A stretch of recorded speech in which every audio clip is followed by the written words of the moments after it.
bring our voices in. Doom doom doom doom doom doom doom doom doom boom boom boom doom doom doom doom doom doom doom doom boom. Wow wow wow wow wow wow wow. Oh no, I'm late. Did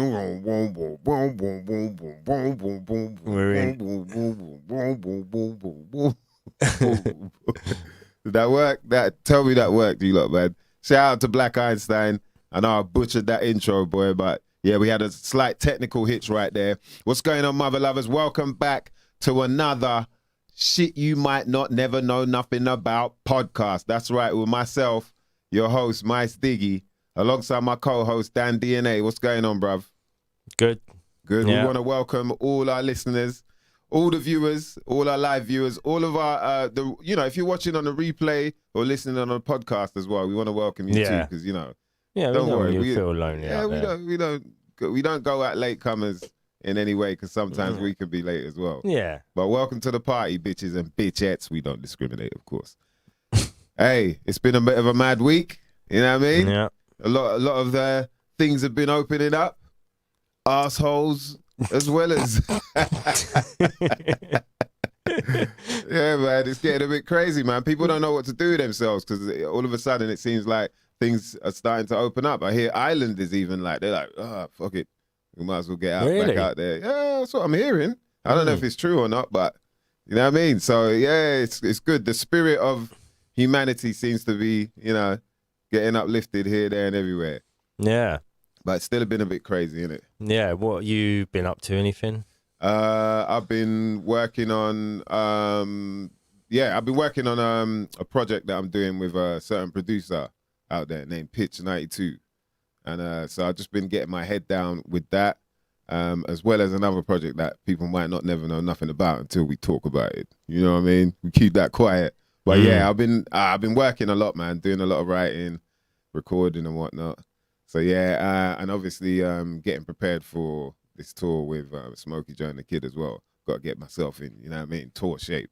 Man's just, you know what I mean, getting the joints loose and all that. You're still heavy breathing when you walk at the moment. Yeah.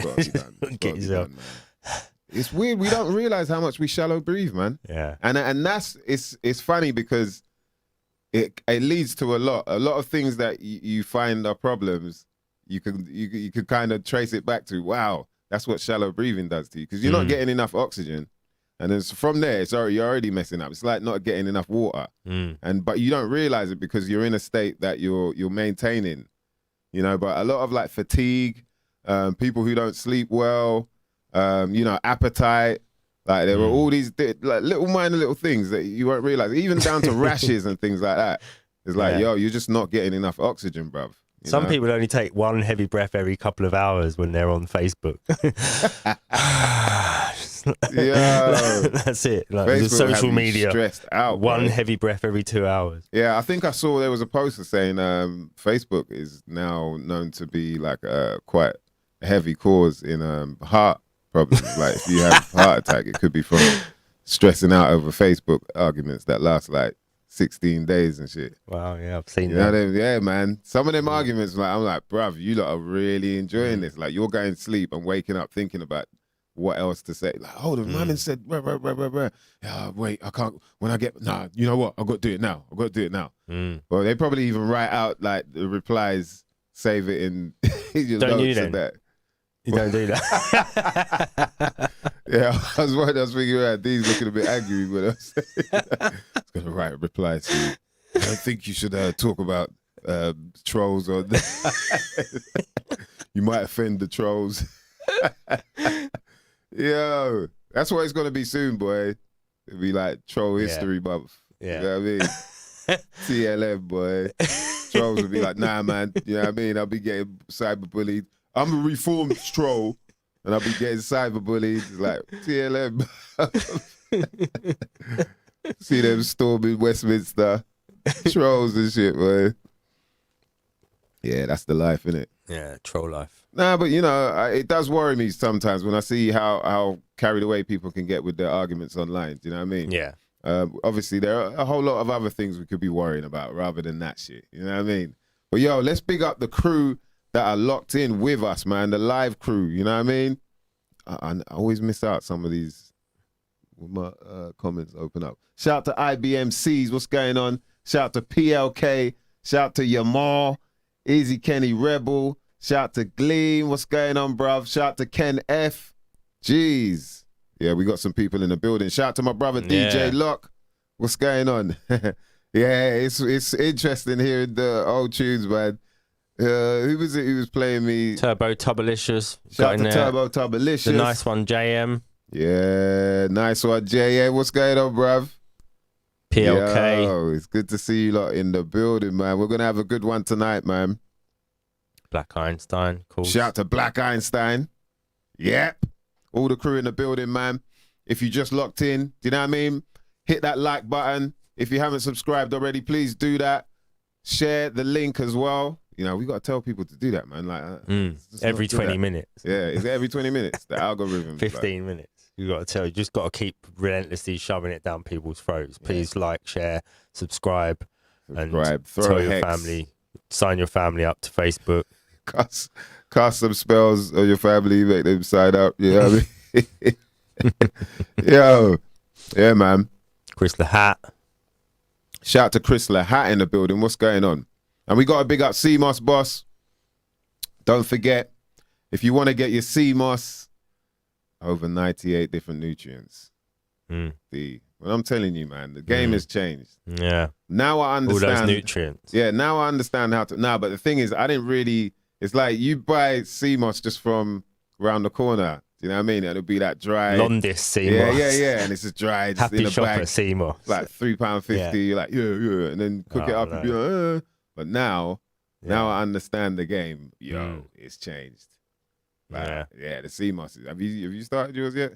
Yeah, you ain't. Cause I ain't had time. Do you know what? I've been filming all last week, and then I caught half COVID, which was just where you just get a sore throat. Half COVID. Yeah, you know, you just get like a sore throat. Okay. So you was like half scared. Just 50% COVID, new type of COVID. It's in the back of your mind and in the back of your throat. Yeah, it's just I've got a bit of a sore throat. I think it's only half of the symptoms of COVID. How did you deal with it? Went to bed early. You actually got some sleep. Yeah. I don't mind saying, gargled a bit of urine. Did you gargle with some urine, yeah, bro? Yeah, of course, yeah. I was away. I didn't have anything else. I didn't have any salt with me or anything. I just had to use what I had around me. Yeah, like any good soldier. Yeah. Wow. So what did you use? Like, was it the glass from? You know, I just had a little glass jar, little glass bottle, or whatever that I just had in the car with me. Just snuck off, filled it up. Gargled with it in the car. Well, there you go. And you got rid of it. I was on the other side of London. Oh, okay, that's all right. Then. If you was in like Peckham or something, it'd be like, right, bro. In Essex, it's like, go on, mate. Yeah. That's deep, boy. They'll do oil pulling, like you could do oil pulling in Essex. You know what I mean? Grounding, bare people walking around. You're all right, mate. Walking barefoot on the fields, though. You know, like everyone's walking through this grass and fields, no roads. Like, you all right, mate? You all right? Yeah, boy. I mean, it worked. Like, it got rid of like you gargled, and then the next day, I was working. I was doing like 12-hour days. I was doing 12-hour days, so it was long, 4 long days of filming darts, and then you know, I had a really bad toothache as well the whole time, so I was trying to get rid of that. So obviously that was part of the gargling thing. I was assuming it's every night you did. Like, all day, every couple of hours. Yeah, do a bit of that, a bit of salt water. Whatever I could get, I was just doing whatever I could to bring that pain down. Toothache, sore throat is all just run down, and it's all just run down. That's all. Late nights, so you literally early had mornings, to take a piss to get rid of it. Yeah. And then, so you reckon, how long did it? Like, it took 2 or 3 days then for it to. The toothache probably went down about. So it started probably on Thursday when I just get into the job sort of thing, and then by about Saturday afternoon it was starting to calm down. Wow. And then. The sore throat went really like this morning. Oh, see. Yeah. You did well. All right. Yeah. Did well. Yeah, I mean, you know, No painkillers, none of that sort of stuff. No drugs. just nothing, piss. That's all you need, man. Yeah. Yeah, see, Gleam knows. I'm trying to see if allegedly Dave will be up for getting on, man, and talking about, you know what I mean, what do you call it? The fountain of youth, would you say? Oh, no, old people still got pee going in it. Yeah. It might be a bit drier. Powdered more pee, dust, boy. a bit more dust in it. Powdered, like pea dust, boy. Straight up. All right, hold on. It's coming. Gleam saying did you see allegedly Dave said he would come on the show? Yeah, so Did he? Yeah.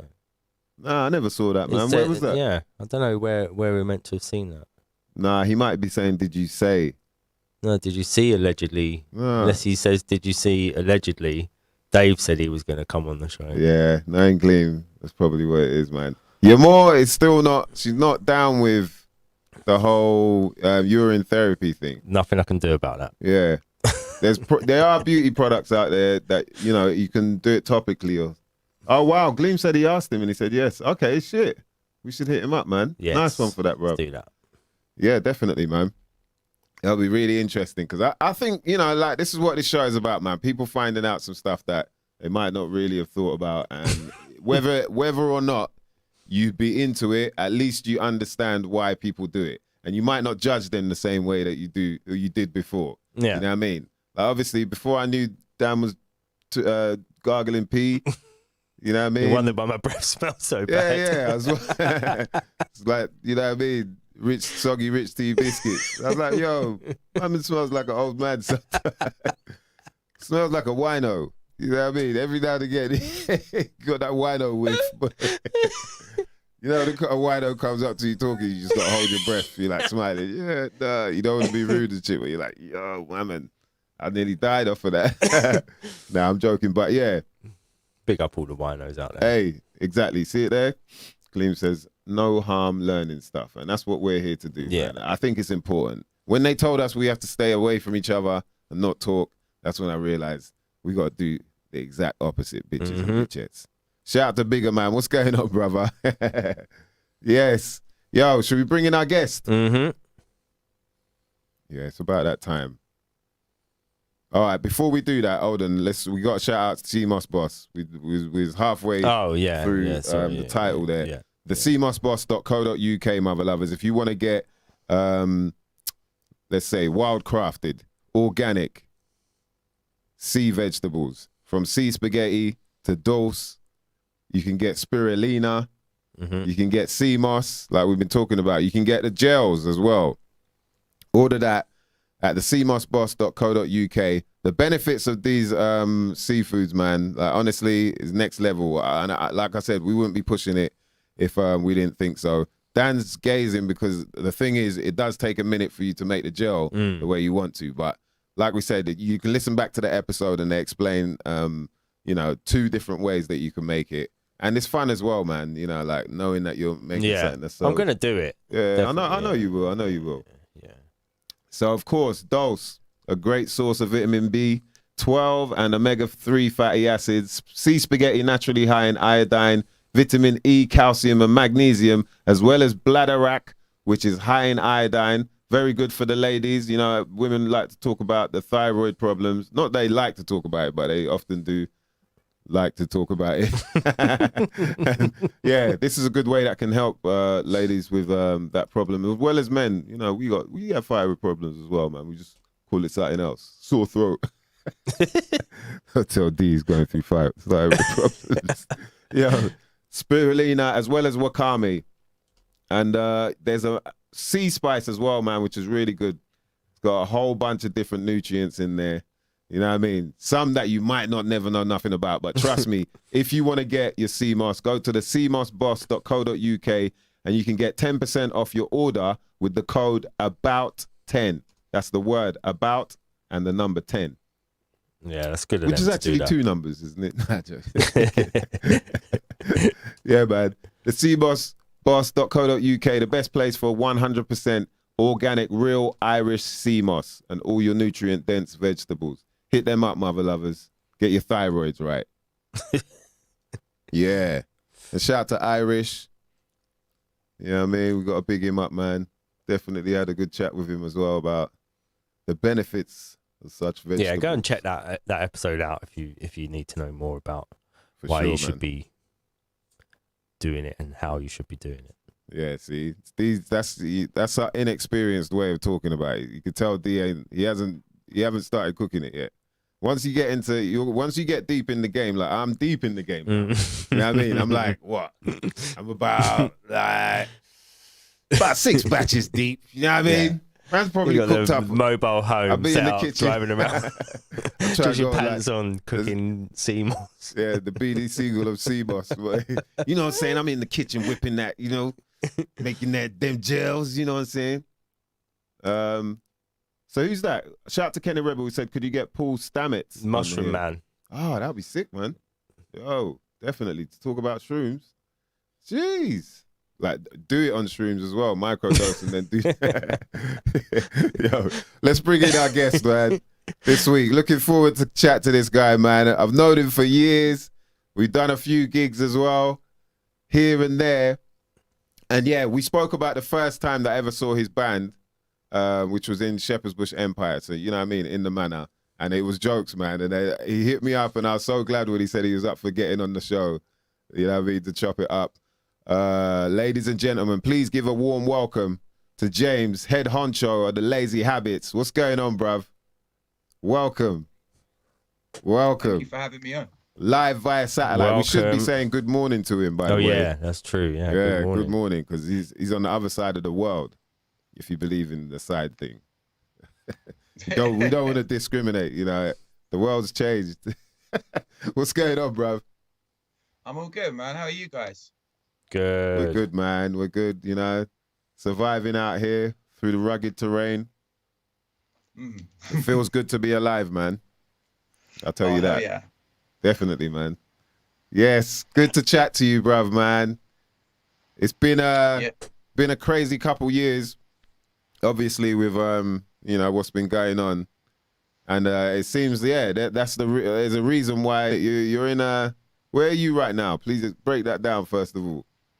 I'm about 6,000 miles away, in Taiwan, in East Asia, where I came on holiday. Oh, the camera slipped. Yeah, sorry guys. Where I came on holiday basically in February 2020.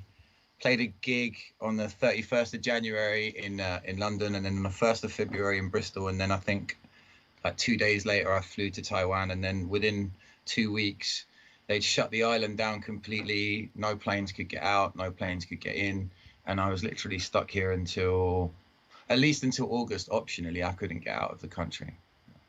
Wow, so that's what they told you. They said, like, that's not happening. No one in, no one out. Jeez. And all flights cancelled. The only people who could come back were actually Taiwanese citizens or Taiwanese residents who could actually get into the country once they locked it down. You couldn't even come here if you just could get on a plane. You literally had to be, you know, you had to have some legal means of getting into Taiwan just to come back. So what was the deal with them not letting people out though? Like, I thought they'd be like, yeah, get the hell out of it, get the hell out of it, get out of it. You know what I mean? No, for the first few months, they just shut the borders. So the government just shut the airspace. So no planes were flying at all. That was it. They just locked it down. Because I guess at the beginning, everyone thought it was going to be such a short period of time. You know, I think the first time they kind of talked about it, it's like, 2 weeks, right? Let's stay in our houses for 2 weeks. Yes, flatten the curve. Yeah, and then everything will be fine. So I think with that kind of, maybe not that exact impression, but that kind of mentality, in the same way they were like, well, let's just shut the borders for a month or whatever, and then it will be fine, and everyone would have sorted it out, and then we can just open up again. And that continued, and you know, like we'd have a flight rebooked and then it would just get cancelled because the government pushed the date and pushed the date and pushed the date. And then by the time we could fly, everywhere was getting crazy again. And if I flew back on my jacks and then came back again, I wouldn't be able to get back into the country because I don't have any sort of resident status here or anything, or didn't at the time.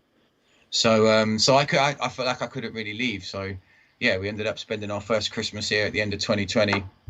And that's mad, like Christmas in 35-degree weather. It's mad, isn't it? It's different. Sweating, like Merry Christmas, all sweating and that. It's weird. Yeah, Bro. and then obviously they locked everyone down in last Christmas and stuff again. So, you know, if we'd have come home, we'd have been stuck, you know, stuck from the airport to the house and then just stuck in the house. Whereas here in Taiwan, they dealt with it so well that they haven't had a single day of lockdown since we've been here. So, you know, it's just been, we've been able to live our lives normally. Yeah. And yeah, and most importantly, like I've got a little one. When we came out here, she just turned 1.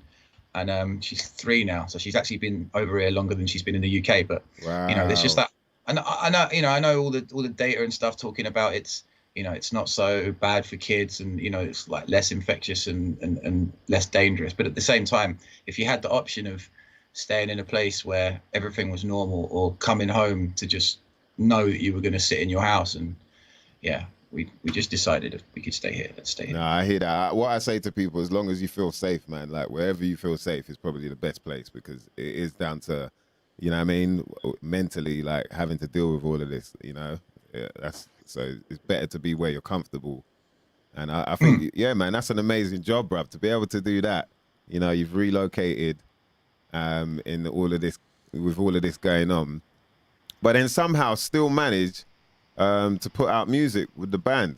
So, yes, of course, head honcho. So you've been running the band, basically, for people who don't know, Lazy Habits, crazy ass band, mainly known for their brass, their funk, you know what I mean, the grooves, and obviously the front man holding down the mic, you know what I mean. So it is MC Lazy, no? Yeah, well, I started off as just Lazy Habits was my MC name, but I never wanted to just do it just myself. So I kind of got a band and then didn't change my name because it was a band, and then it just didn't really matter. So, you know, if I guest on other people's stuff, it's Lazy Habits, but as a band, we're Lazy Habits. So I guess it's a bit of a Jamiroquai type vibe, not sound wise. I just mean in terms of the name gets associated with him and the band, right? Yeah. It just in that sense, I guess, a little bit. How did you get started with the band?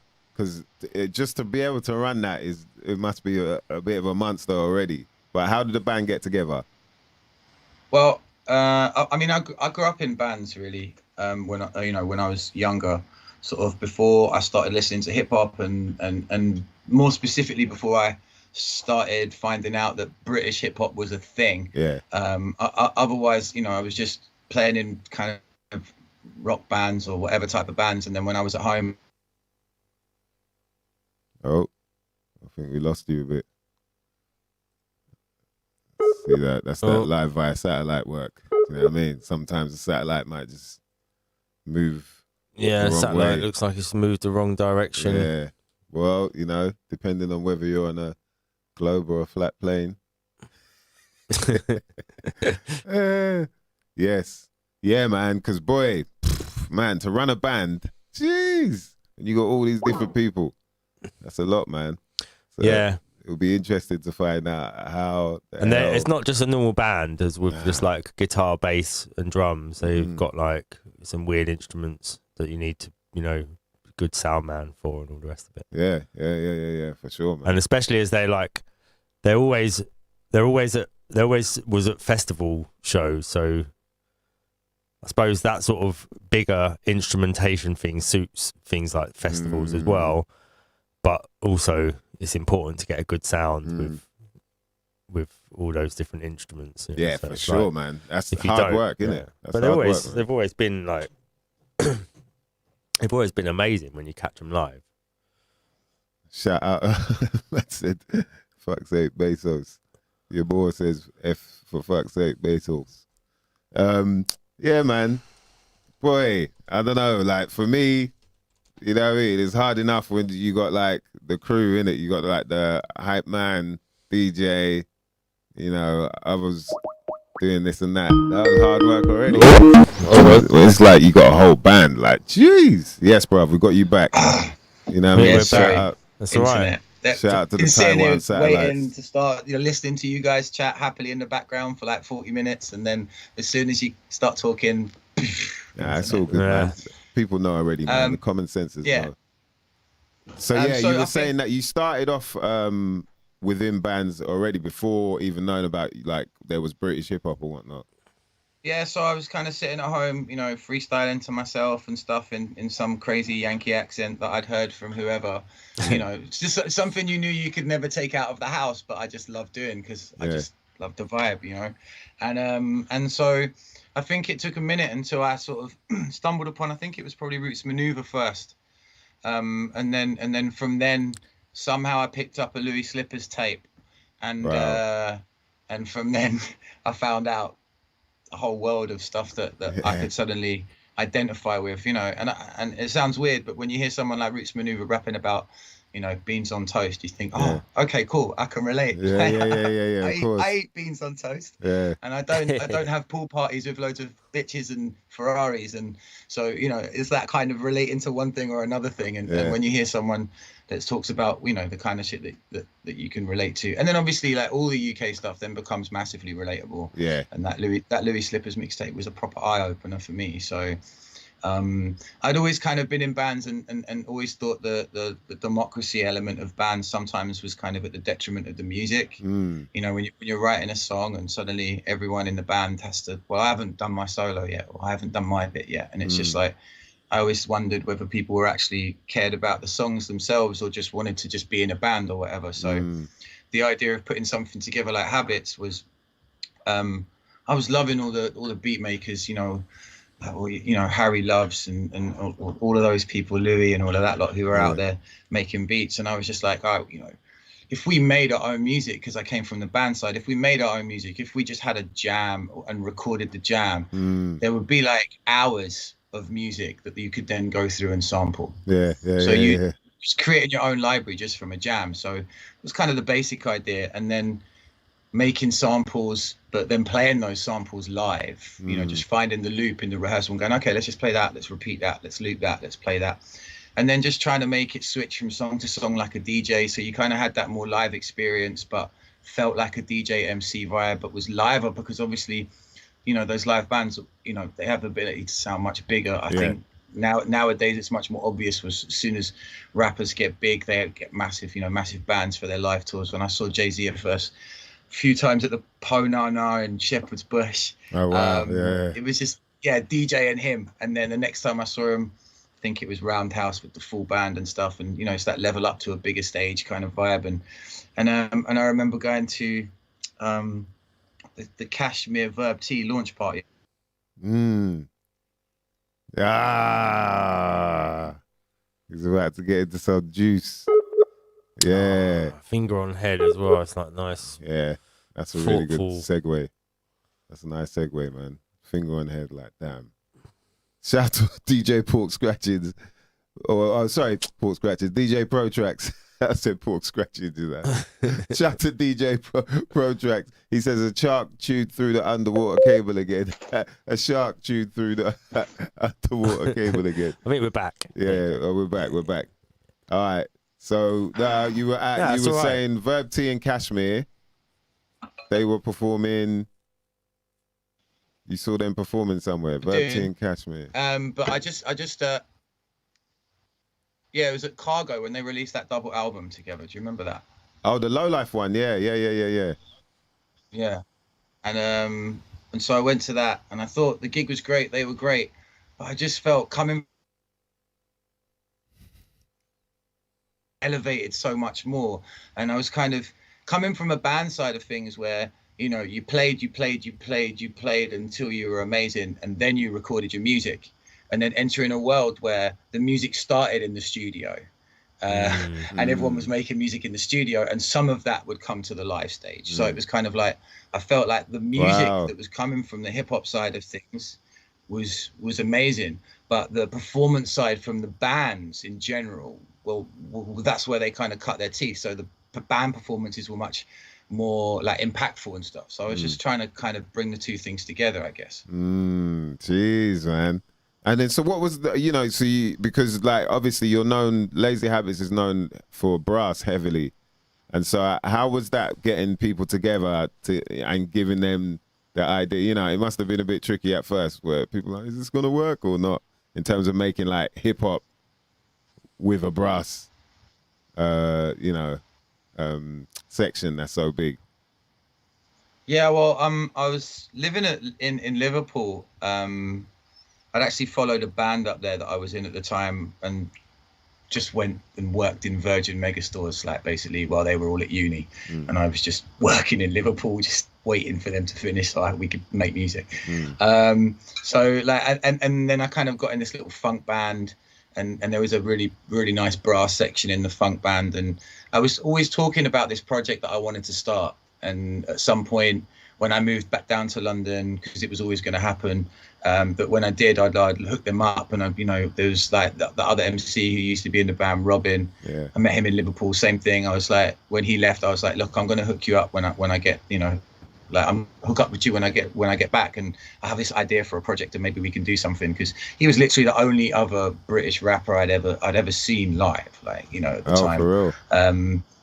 Yeah. So I had this kind of, I'd been putting a seed in people's minds, certain players' minds, who were all like, up at university in Liverpool, but they were from London or Guildford or around that sort of area. So I kind of felt like when I came back, I already had a bit of a plan in place.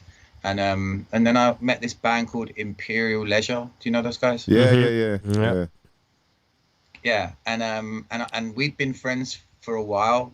Long story, I went to jump over the fence at Glastonbury on my jacks once, and we met on a train and became friends, and that was that. It was nuts, like proper like old school stuff. Yeah. and like 94 or something stupid like that. Yeah. And then when I moved to London and we kind of met again, he was just like, oh, by the way, I rap in a band. And I was like, oh, I kind of do that a bit. Yeah. And so all of a sudden, I knew someone with a hip hop band in London, so they didn't have a hip hop a brass section, and I'd kind of was in this kind of discovery of UK hip hop that I was totally in love with, and I kind of brought my brass section into their band because my band wasn't ready yet. So I was kind of always kind of trying to keep it warm and trying to move forwards for when I was ready. So I kind of felt like when I actually was ready to do it, and I'd written a couple of songs in the studio with, like produced the studio, just me and another guy. I'd written a couple of beats, and I had enough to bring to a band. So that it was kind of easy once I'd started it, but it was like pre-planning for a couple of years, definitely. Yeah, for sure, man. Even I think, Yamor was saying it is really interesting that you wanted to blend the two from such an early time in UK hip hop history, because obviously that one we weren't really hearing that, if at all. It might have been like at like sort of Apricot Jam, John ZD had a live band, and a few events like that. But yeah, so that's interesting, man. Yeah, I always wanted, like, I had this family getting at, I don't know why I can only think about Harry Love at the moment, but I definitely remember to want to work with, and straight away I was just like, I think someone like Harry Love would be amazing because of the kind of sample choices that he was making. And I just thought, maybe we could bring Harry Love in, and he could come into a rehearsal, listen to us rehearse, and like produce the band like he was sitting in front of Pro Tools or something. Do you know what I mean? Like, like tell the drummer to cut this and do this rather than actually, doing it with your mouse and stuff. So I was that into it, trying to get a UK producer in to do something on that kind of vibe. Yeah. Wow. Yeah, smart, man. Slick.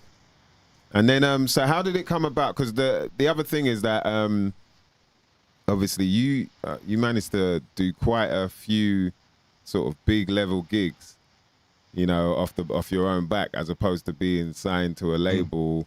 You're doing it all independently. And I've seen you work, man. I've been there seeing you on the computer, going back and forth a few million tabs all opened up and all that. Do you know what I mean?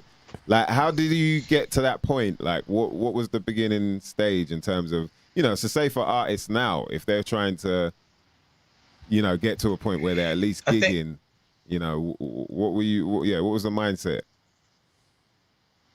I think it's there was a twofold mindset, and I think one of them was a bit of a mindset that didn't really make sense. And I think that part of the mindset was like, oh, I need to earn my stripes within the UK hip hop scene. So I need to go down to the open mics. I need to I need to be at the events. I need to do all the things. And so, I wanted to play, I didn't care. I turned down some management deals because I just wanted to do it on our own first. I didn't want to I didn't want to like someone to give us something.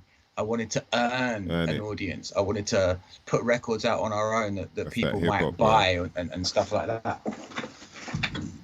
That's how you know he's hip hop, boy. You wanted to do it the hard way. Yeah. Didn't want no easy route. You know, I was going to say, I guess in retrospect, perhaps there was something a little bit naive about that, and a little bit young, perhaps a little bit kind of punky, I guess, which is how I often think that, you know, UK hip hop in that sense was kind of like a punk movement. And, you know, it was like the voice of people, angry people, and not just angry, but it was an outlet, it was a voice, and I just upset people. I was liking it to something like that, and so so I felt like I had to do those things, and we had to play those shows, and I was really happy to do that. But on the other side of things, you know, I grew up going to festivals, man. I started going to Glastonbury when I was like 15, 16, and I was just going there with like 14 quid in my pocket, just hitching, jumping on trains, jumping over fences and stuff. I couldn't afford a Glastonbury ticket. Wow. So but I loved festivals, and so I literally I sat at a desk and went on a website called Virtual Festivals. I think it's still there, but there are other festival websites like it. And I literally went through the A to Z of every single festival on that list, made a spreadsheet, went to every single one of the websites, made sure that they were, you know, right for us in terms of music wise, like, you know, like not a metal festival or whatever. And then I literally contacted every single one of those. And these are talking hundreds and hundreds. Like, it was like something like 90 plus pages of festivals, you know, that I was going through on this website. And maybe we got 5 or 6 off of that. Wow. But when we played those shows, I made sure that, like, because of my band background, that the band was fucking ready, sick. Do you know what I mean? Like, really tight for out the gate. I didn't want to play shows until we were like 6 months in rehearsals first, because I wanted it to be sick out of the gate. And so whatever festivals we played that year, we got invited back to the next year. And obviously the first ones you're playing for nothing, or 50 quid or something like that, and then you can get invited back for a bit more, and then a bit more, and then people hear of you because, you know, you got to stay on it and contact festivals and say you've played these festivals, so we'll let you play. And I think that was kind of what the hard working part was, really just getting on a computer and doing the research. And it's long and annoying, and I don't like it, and it's mostly no's or no replies. But if you don't put the work in, you're never going to get the shows. That's the way I used to see it. Yeah, and I think you proved it as well. Like the fact that you managed to do that, you know, that's something that a lot of people would not. That shit they might not never know nothing about. They would not do. You know, like, it's the hard part is getting the work, but then even, you know, let's say like preparing yourself to even try and get the work. That's like the main, you know, all right, who am I going to contact? Like you said, you were breaking it down. Okay, is this the sort of festival that we would really be playing at? Nah, okay, move on. And then out of the, like you said, the 900 pages or whatever, you know, you managed to get a few gigs. That wouldn't have happened. Like, that wouldn't have happened if you didn't do that. No, and you just reminded me, actually. There's Shout another to Beatbox thing. Hobbit in the building. we would like get to a festival, and the first thing we would do, and I've literally forgotten this until you just mentioned it. First thing we would do at the gate is, like, we would go to every single stage, try and find a stage manager and ask if any of the bands had cancelled, or if there was a spare slot or something like that. So, you know, I can't even remember if that ever worked, but that was how hungry we were. It was like, you know, right, we're playing some small ass show in the bar or something, and there's like, you know, let's pop around the other stages and see if someone couldn't make it. Like, see if so, you know, we were that hungry at the time. Jeez, that's going in, man. And there's funny Hobbits there, because that's the Beatbox Collective style festival appearance. It's like 3 shows in one night. Anyway, is that Hobbit in the chat? Yeah, Hobbit's in the chat, man. Watching that. Good old, he said, Jack's a good friend, man. He said, the good old festival application hustle. Yeah, boy, been there, man. That's crazy.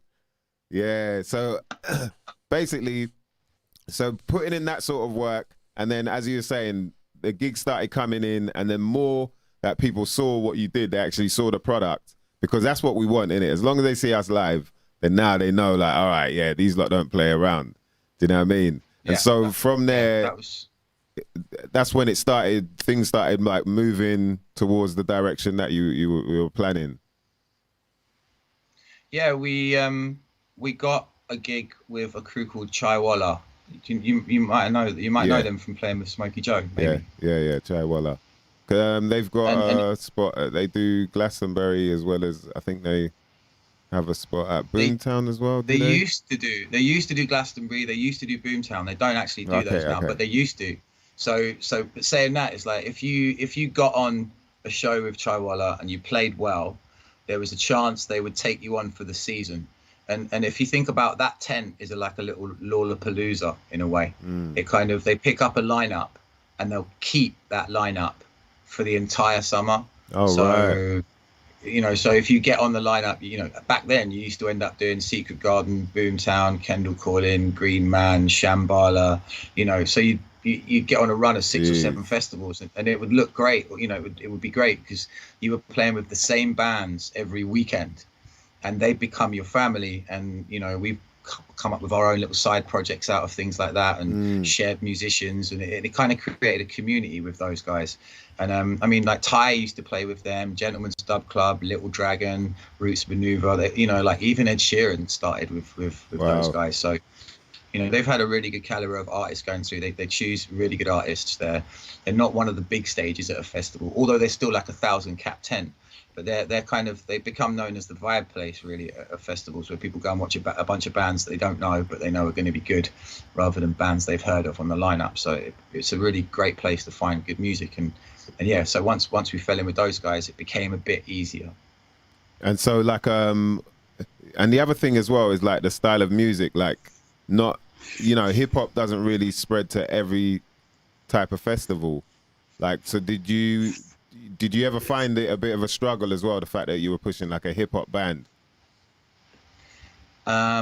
It's kind of weird because the struggle, I think, as a hip hop band comes from the preconception of what people consider hip hop.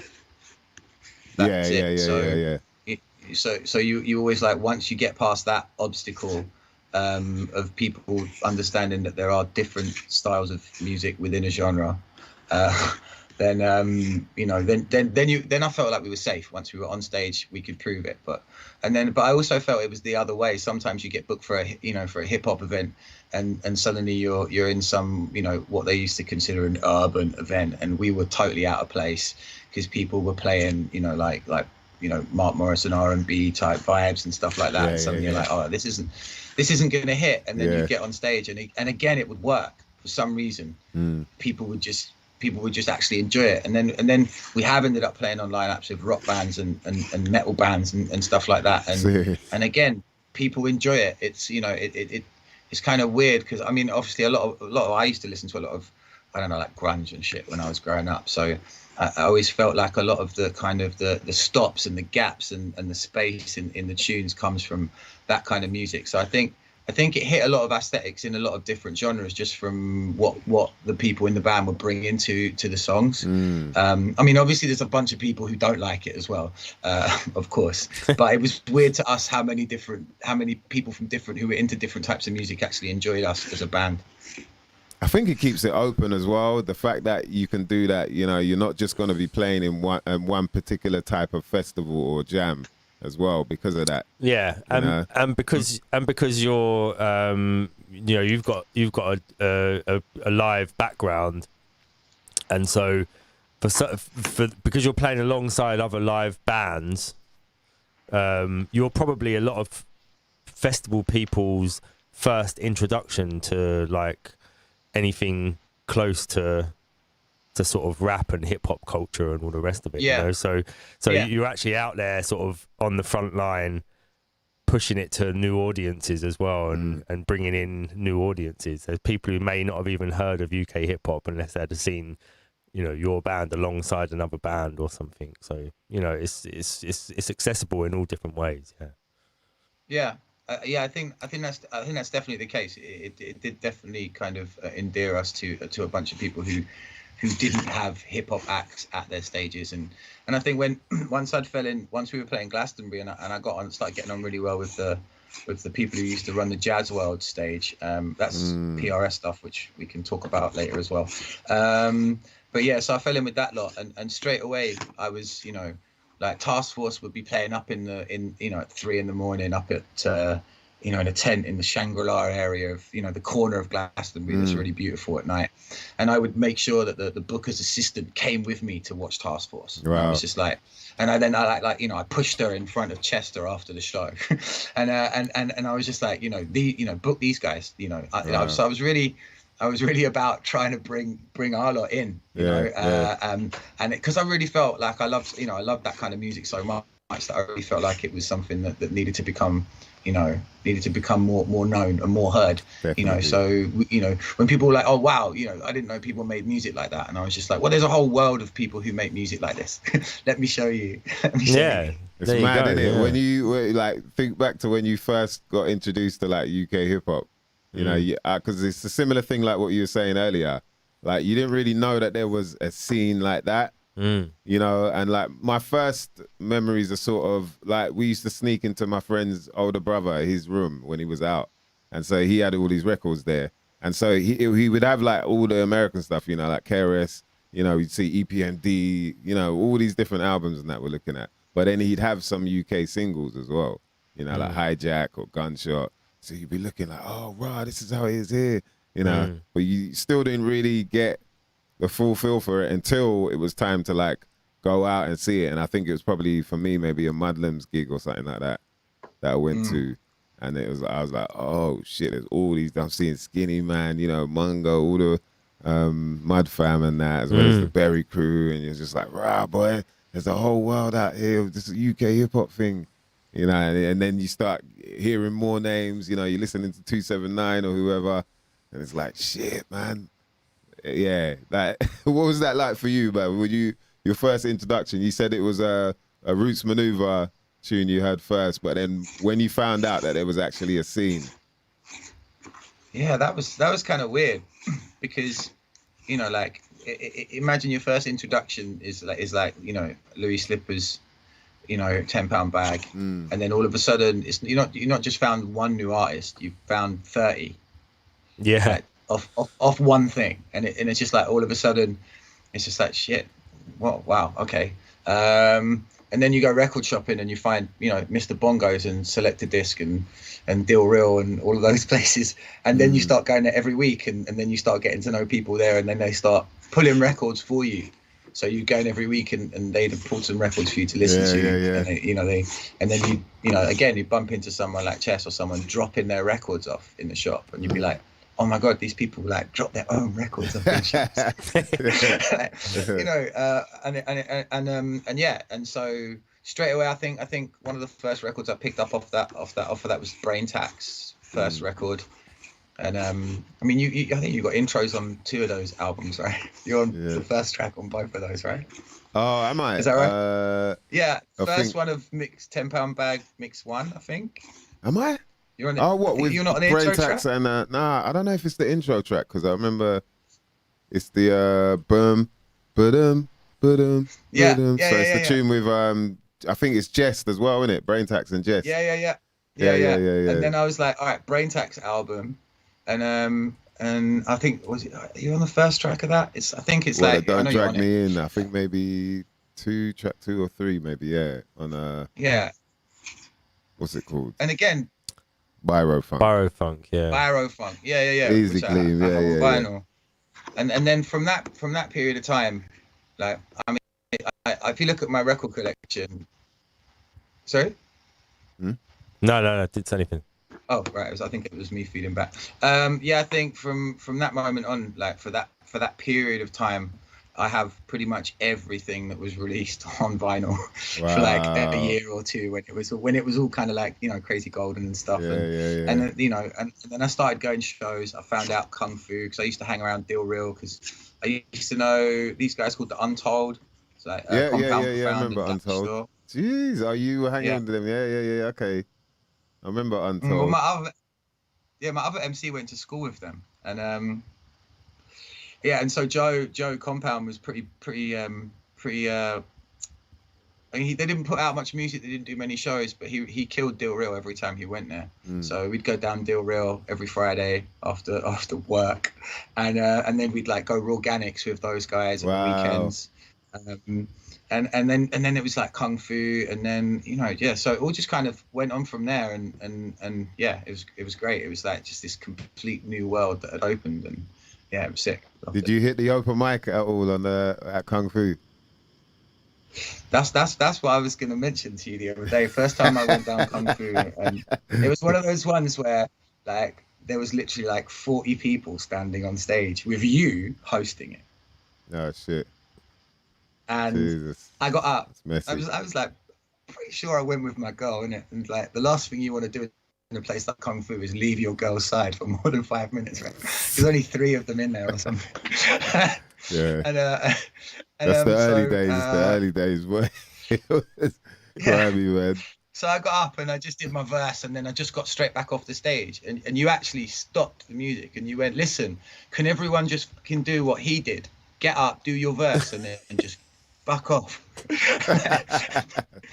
and I think it was more because I was just, like I didn't know anybody, and I was just, not intimidated, but like a bit nervous and stuff. So I just kind of got up, shuffled up, did my thing, and then jumped off. But I remember you making a comment about how you wished everyone had that kind of etiquette. Just to like, not just like muscle shoulder each other for the next 20 minutes trying to like yank on a mic cord away from somebody else or something like that. I did them. Yeah. Yeah. Them early open mics, boy, they were grimy. It was like, calm down, bruv. Like, you're breathing on me now. You know what I mean? Move back 6'6" away, bruv. Yeah, man. But that's the breeding ground, man. That's where you learn. I always say to people, like, the open mics are important because you're gonna be doing this now, not in front of your brethren. So you're like, yeah, man, that sounds sick, yeah, bruv. Oh, I smashed it, yeah, that verse. They're not always gonna be like that, but majority of the time it's yes, man. If you go in front of people you don't know, and especially people that are MCs as well, like they're trying to, hone their craft. It's like, okay, now you're gonna get the true response. You know what I mean? It's gonna be either, and this is the same thing in front of a crowd, a whole bunch of people who don't know you. They're like, all right, I want to hear what this MC's got.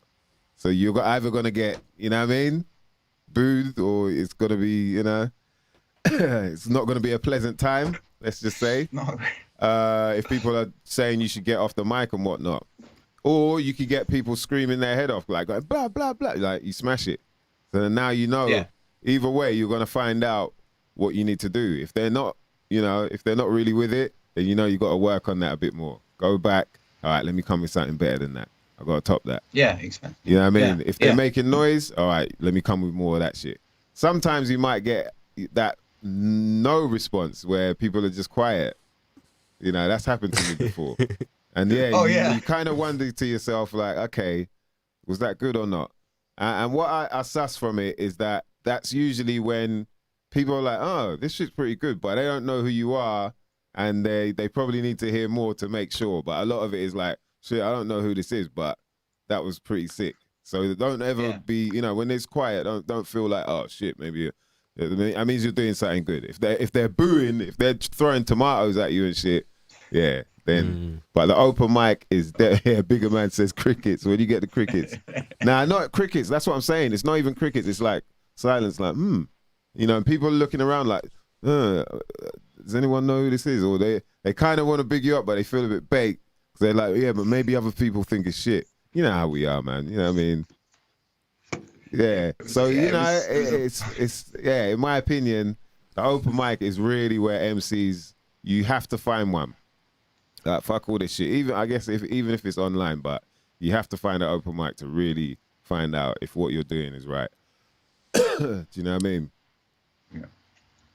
But I kind of loved that vibe, man. I like that kind of side of it where you had to kind of prove yourself. It was the closest thing that I'd come across to bands having to prove themselves when you used to go to like an indie night or a rock night or something. They'd have crammed 5 bands on in like 3 hours. Each band gets like 20 minutes, and that was like kind of cutthroat in the same way that the kind of the open mic scene was. So, Right. you know, So- I kind of felt like you were playing for you were playing for another gig or something like that. Yeah. Who do you think is more brutal, the hip hop crowd or the indie crowd?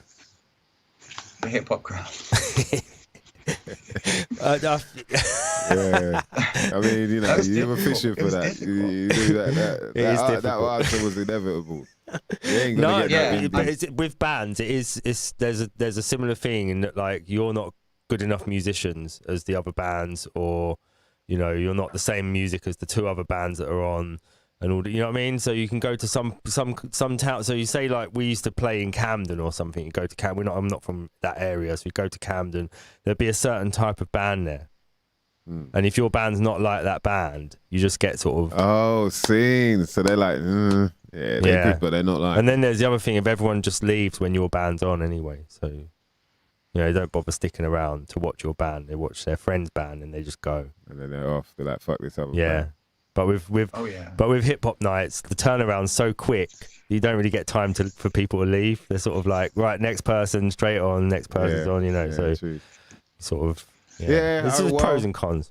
I guess it's more camaraderie in right. that sense, isn't it? But that's why I was interested to hear what your response was. I agree with you, by the way. I think the hip hop crowd are a tougher crowd.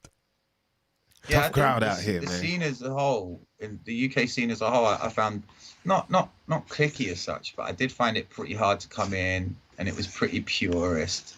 You know, like, people would be like, "Oh, you got a band? That's not really hip hop." Yeah. So, Wow. you know, People would say that. yeah, definitely. Yeah, so I used to get definitely that. had I used to get that. I don't like hip hop bands, and I was like, all right, cool, fine. Yeah. You know, and it's like, all right, you know, that's fine, it's fine. But yeah. Yeah. And this is the thing as well, is that people can make that judgment as well. Once you say you're a hip hop band, they can just think of a hip hop band that they've heard before. Oh yeah, I didn't really like them, and then just go, oh, I don't really like hip hop bands. It's like, yeah, but you haven't heard us yet. What the fuck are you talking about, bro? You know what I mean? Exactly. Yeah. Yeah, that's the shit where, you know, but that's how people are, man. And you just roll with it, you know. Once they hear you, or once they see you, then it's a whole different ball. Yeah, I'm sure you changed a lot of people's minds anyway with such a good band. Just like, the quietly confident person. I didn't need to talk shit or do anything like that. If we could get on stage, I was confident that the people who might like it would like it. The people who are never going to like it are never going to like it. That's fine. But, you know, we could change some minds if someone would let us on stage. I always felt like that. Well, you definitely. I liked it. Like I said, man. When I went to go. I think I went with Shorty Blitz and that. I went to go see Mos Def live, Shepherd's Bush Empire. Woo, bruv, excited. I'm like, yo, this is gonna be crazy, yeah. Get there, get some drinks in, probably blaze the couple outside, you know what I mean? Just to make sure you keep that balance. Don't want it all to be alcohol. You need some of it to be THC too. For real. Keep that balance, yeah. Get in, and then bam. You're like, yeah, the opening act, come out. Horns, going crazy. I was like, right. And I think you might have had Soul with you as well. Miss Baby Soul was with you that Yeah, we night, did. right? Yeah, that's the first night she introduced me to Colin as well. Yeah, that's it. So yeah. And but yeah, I was just like, yo, these lot are killing it. MC, you were smacking it up. And then the hype man, you know, he was dressed very smart as well. Robin, he was dressed very smart. But he had his one hand in the pocket, one hand on the mic, like holding the mic, and another hand in the pocket, all casual. And you know what I mean? That's the bit that threw me off, where I was like, right. It was different. Obviously, now looking back, I'm like, yo, it worked, because it made me look and go, what is going on there? But the thing is, this is what I want to get to, is the fact, like, yes, you getting that gig, I got to see you outdo Mos Def. Like, the supporting act outdid the headline act. You know what I mean? That night, I was like surprised. I was like, yo, and you know, Mos Def, and he did some rapping thing with the drums, like he was rapping with the drum, but I was like, bruv, nah, man, you ain't, you know, nah, you didn't. So yeah, from then I was like, yo, lazy habits are about that life, boy. They will take over your shit if you give them the chance.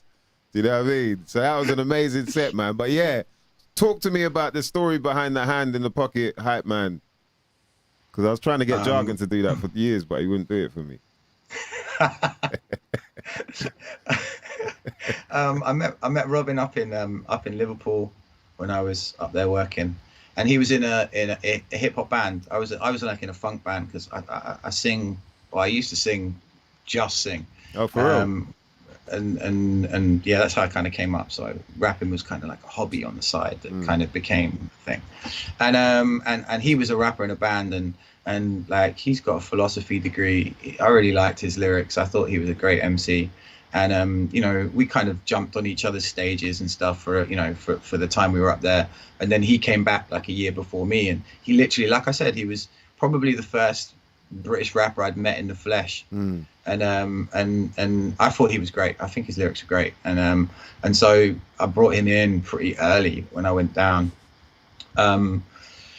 Originally more as a hype man, like you said. But he's a great writer. His lyrics are great, and he wrote his way onto a bunch of stuff on the first album, and became a fully fledged member of the band at the time. Yeah, man. I mean, and he had that swagger, man. The hand in the pocket. You know what I mean? I think it was a tweed suit as well, wasn't it? I think I had my grandfather's tweed suit on. Oh, yeah, he was wearing the black number. Yeah, you lot. I used to wear my grandfather's suit as a lucky charm. Boy, smacked it, man. Yeah, that show was crazy, bruv. It was something to be proud of as well. You know what I mean? Knowing that it's a UK band, and it's the first time I heard you guys as well. Yeah, we did it. I think we did 3 shows of the tour, and it was like Shepherd's Bush, then Bristol, then back to Shepherd's Bush. And the first Shepherd's Bush show was like, walking in the Shepherd's Bush Empire via the side door. We were just like, oh my days. Like, I actually went to see Mos Def there when he toured Black on Both Sides. So I was at that venue in the crowd watching Mos Def. Like, and then suddenly I was walking in the side door, supporting Mos Def, and I think the person that went in that side door wasn't the same person who came out. We thought we were going to have dinner with Mos Def, and we were going to talk about things. And I didn't meet Mos Def for another 3 years. Wow. After that show. Like, I never met him. I never saw him. He would arrive. He'd arrive in a car 40 minutes late and just go straight on stage, and then come straight off stage and go into the van, and he was gone. Lauryn Hill style. And so that first show, we don't remember it. Like, we kind of played the show, finished the show, got to the dressing room, and everyone was just like, what just happened? Yeah. And that was the first taste of being on a massive stage and just blinking and it was over, and just not knowing I didn't know what we'd done.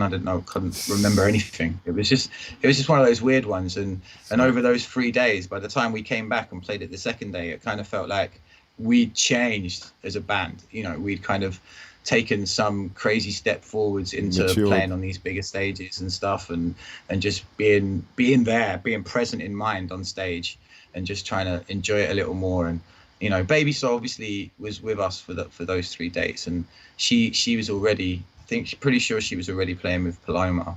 Yeah. And so she had that. She knew how it was. She knew what we should be doing and how we should be, and she was so helpful, kind of calming us down and just easing us into the whole thing. And it was that was a crazy experience. I'll never forget those shows. And Baby was the, without doubt, she was like the cool head, the professional on that stage.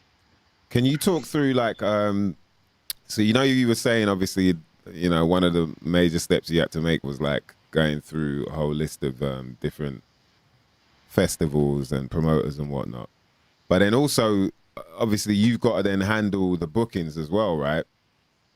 Like when things are coming in, or people you've contacted when they're getting back to you, and now you got to look at dates, you got to check that everyone's free and whatnot.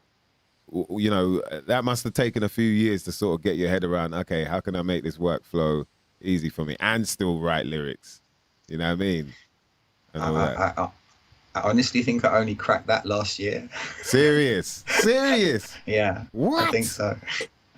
I mean, Wow. I think there was a time when it was better, and then people get a little bit older, you got more responsibilities and stuff, and we went through a lot of shows of playing with like one member of the band was a dep, like someone we'd have to hire in and rehearse and stuff, and I think when you're doing that, the show can still be amazing because we've never had a bad player play with us. They're always amazing players, but to get as good as everybody else isn't just about rehearsing. It's about playing a bunch of shows together. There's no kind of there's no better rehearsal you can get than actually playing shows. You can rehearse in a room as much as you want, but it's completely different once you get on stage.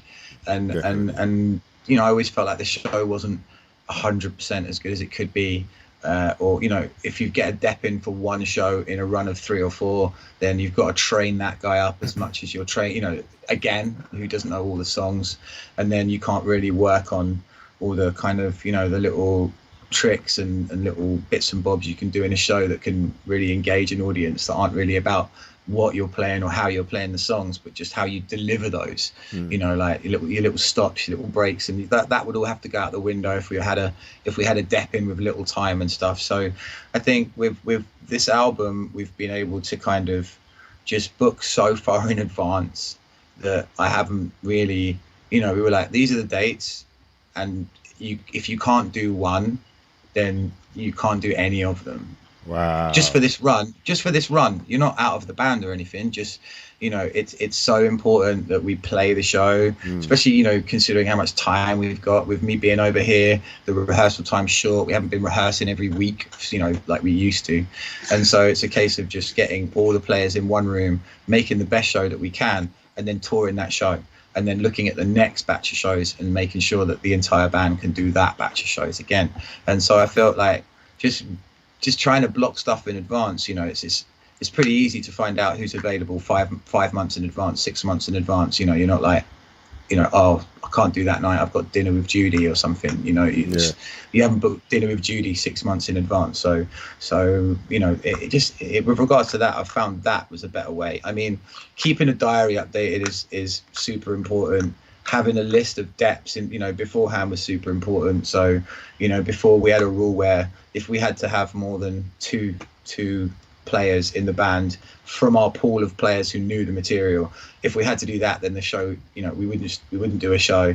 So I mean, that if I'm honest, is probably the most annoying, frustrating part of the thing, of the whole thing. And Organising, getting the band together and making sure everyone's free. Hectic, right?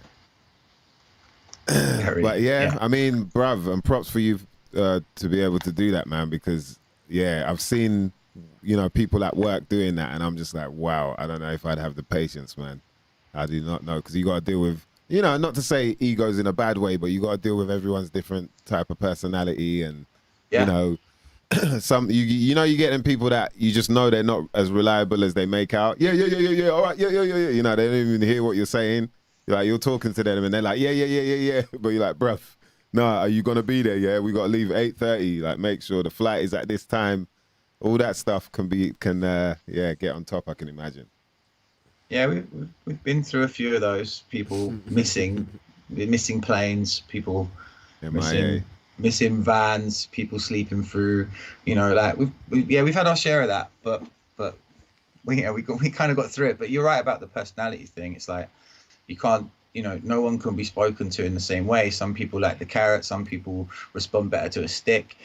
Some people, they won't read an email if it's over 10 lines long, and that's just different personality traits. I don't mean like just people in my band. I just mean the way people digest information, what inspires people to do, to do things, that kind of thing. Yeah, no, I hear that for sure, man. And that's why I admire it, man, because it seems like it's a lot of work, and I can imagine it is anyway.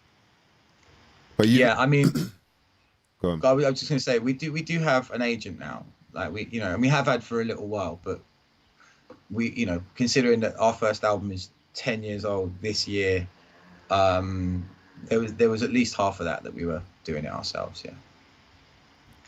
Damn. So release time now. Then you got a new release coming now. Do you want to just do? Should we just do plugs quickly for everyone? Plug. Yes. Shout out to the crew. Before we move on to the new album stuff. Yeah. You're right. We got to do that, man. Shout out. I see through the script. Shout out to Script in the building, man. You lot, make sure you check out his podcast. I believe it's every weekend, man. Script Hackers, where they go in on the gematria. You know what I mean? That's some shit you might not never know nothing about. We had him on a few weeks ago, man, and he broke down some crazy ass stuff. Yeah, end of last year. It was amazing, man. So yeah, check that out. Where can what's the best way of people getting hold of you, James, and seeing what's going on with you lot? Well, lazyhabits.com or just generally on the socials. We're kind of lucky with the old Google search. If you type in our name, you just get us and Albert Einstein quotes. So about your band. We're kind of, yeah. Well, I mean that's the other thing. When we talk about like lazy habits, you turn up 5 minutes to a sound check, and suddenly a pissed off sound engineer saying, "I know why you're called Lazy Habits, but it actually does come. It does come from an Albert Einstein quote." Oh, okay. But So Google us and you'll find the Albert Einstein quote or us. But yeah, Instagram, Facebook, Twitter, all that stuff. Yes, and we see you got a bunch of gigs coming up for, from February going into April. There's a bunch of gigs coming up, so Mother Lovers better be ready. We'll get into that on the other side, though. Cool. Let's give a shout out to our brother. Shout out to Sam Egger, man. CannasseursUK.com, Mother Lovers. I'll say it again. Cannasseurs. You know what I mean? Connoisseur. It feels good to say it. CannasseursUK.com. When I'm telling you, Dan, another game changer, it's that CBD, man. What, the cream? Yeah, the cream. Did you get the delay spray? No. I got the cream delay spray. What the hell was the delay spray, man? I got the cream and the little squirty bottle with the CBD oil. Woo! Bruv, it works wonders, man. Like, I know you don't really bun, like, no. Them days are done. I'll be off my head if I had that when spray. When you do the CBD and you're blazing, the shit fucks you up. Like, you don't have to smoke as much. Nah, man, because the shit's just leveling out. Like, yo, okay. Yeah, you want a bit more of it? Bruv. Yeah, it feels good, man. And the sleep as well. Like, you sleep like a baby. Like, woo. Yeah, so, and that's the full spectrum one I got. But there are loads of different products on there containing CBD, all natural. You know what I mean? You ain't got to worry about no other binders, fillers, or whatever other stuff that might mess with your skin. There are topical products as well as stuff that you can ingest, like the chocolate stirrers. Woof, CBD chocolate stirrers, bruv.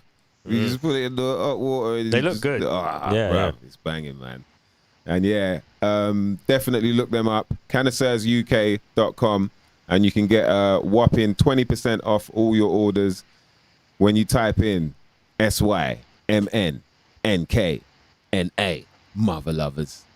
You know what that is. Some shit you might not never know nothing about. Say it with me now. Shit you might not never know nothing. Yeah, all right, forget it, man. It's good of them to do that. Very good of them to do that. Fucking up, man. Jesus Christ. So, did you do a... Sorry, James. What we normally have every couple of weeks is we have a thing called My Stiggy Investigates. That's right. Oh yeah. Which is where we ask really important question. A really important question, an investigative question. I'm trying to get down to the bottom of so who we are. Run through the answers of those quickly before we get back to them. You want to get into Mice Investigates? All right, check this out. This week, Mother Lovers. I had to get back out there, back out in these streets, find out what's really going on in this world, what's going on in my life, what are people doing with themselves. And we had to find out the answers to this really important question. This week, what would you consider to be your dream job? Hit us up in the comments. Your dream job, Mother Lovers. What would you consider that to be? Yours is probably some kind of Masonic, something to do with building. using 90-degree angles, compass in a square. Go on. I have to think about it. I'll come back to me. Yeah, it's true. It's a hard one to think about, isn't it? The ideal job. What would that be? Oh, James, do you have an ideal job? Are you doing it already? I think maybe. I always kind of tried to position myself in a way that one thing kind of fed another. So everything I do now is music based, whether that's composing for film or TV or commercials or shit like that. So I even teach a bit at master's level, just as a guest lecturer, industry stuff, like stuff I've kind of been talking about. So I think to be able, if you talk to 15-year-old me, if you told them they could make enough money off of music to just buy a house and live humbly, then yeah, dream job, definitely. That's interesting, man. Yeah, dream job. Mine, maybe like I would be conserving dolphins. I reckon that would be my dream job on an island. You know what I mean? Yeah. You and the... I go there 6 months, like during... Do you have a particular... What do they call them? A school of dolphins or shoal of dolphins? Do you have a particular one, or is it you just sort of let that one go and then you go and find another load? Nah, just a bunch of a school, like, and I just help them, you know what I mean, learn shit and talk telepathically to them and shit. Yeah, that'll be the one, boy. DJ Pro Tracks, cannabis quality control inspector. Yep. Kenny Rebel, bushcraft teacher. All weed tester. Yeah. There's a lot of weed testing mother lovers out here. That's what we like to see, man. Shout out to Yamor. She said earlier, connoisseur or strain hunter. You know what I mean? But a paid one. Because there are a bunch of us that don't get paid for doing this shit. So we better buy that. Yo, Fresh as Tomorrow says bikini inspector. Yeah, why not, man? Yeah. Flying Monk SP. Yeah, shout out to the Split Profits. Flying Monk said Kung Fu Blaxploitation film director. Yo, yeah, some of them films though, it is hilarious. Like, right, some Steven Seagal moves, boy. Shout out to Steve. Steve Horse says, someone paying me to go fishing would be nice, as in the type I like, not for the table, couldn't do that. Yeah. I swear, that's what he said. Type I like, not for the table, couldn't do that. So I guess not fish that you'd eat. I don't know. We'll work that out another time. Hydrofunk Records says, being me. Deep. You know what I mean? It's true. It's hard work being you. So why not be the ultimate job? E-Flame O says, toy inventor or a designer. That's an honest one. Yeah, and especially a pure toy designer, not none of these twisted toy designers out there. No. You see some of the shit they got these kids playing around with, man. Like I was in the post office today, yeah. I was sending out shout out to Don Smith, you got a package coming, bruv. And when I was paying for my shit, and then I looked down and there was this, it was like sweets, but they were called doo-doo sweets or something like that, or poo sweets. And it was like, yeah, you know, some kind of whatever sweets, but it's like shaped like poo. I was like, what the hell? I picked it up and I showed it to the teller. I was like, right, you know, like, you really selling this? I didn't say that, but I'm trying to telepathically do it like I do with the dolphins. I don't know if it worked or not. But I went like that, and then he was like, yeah, people pay for this, you know? I was like, yo, man, you're selling doo-doo to the kids, making them eat it, literally. At least they're not just disguising it as other sweets. I mean, the sweets are literally just crap. So true, just making it look like it. Yeah, I guess they're telling them subliminally, innit? Like, yo, this is shit, and you're gonna buy it, you're gonna eat it, and enjoy this shit. You're actually gonna come back for more of this shit straight after school. All right, this kind of goes with the name. So, Mr. DJ Random said, cocaine making porn star helicopter pilot soldier. Just because. Yeah, man. I think he picked the right one there. You know what I mean? I'd watch that film. You make a movie. Yeah. You make a movie out of that one, man. Funk One said THC tester, snowboard off pister, hip hop mosh pitter, art loving blagger. That was quite poetic. Yeah. Yeah, it sound like bars. Yeah, definitely. Not knowing me says there's no such thing as a dream job. Happiness comes from who you are, not what you do for a living. I know professional athletes who hate the job they do. And so I said, yours must be party pooper. Because, you know, that was nice of him to say that. But we didn't need that right there, you know what I mean?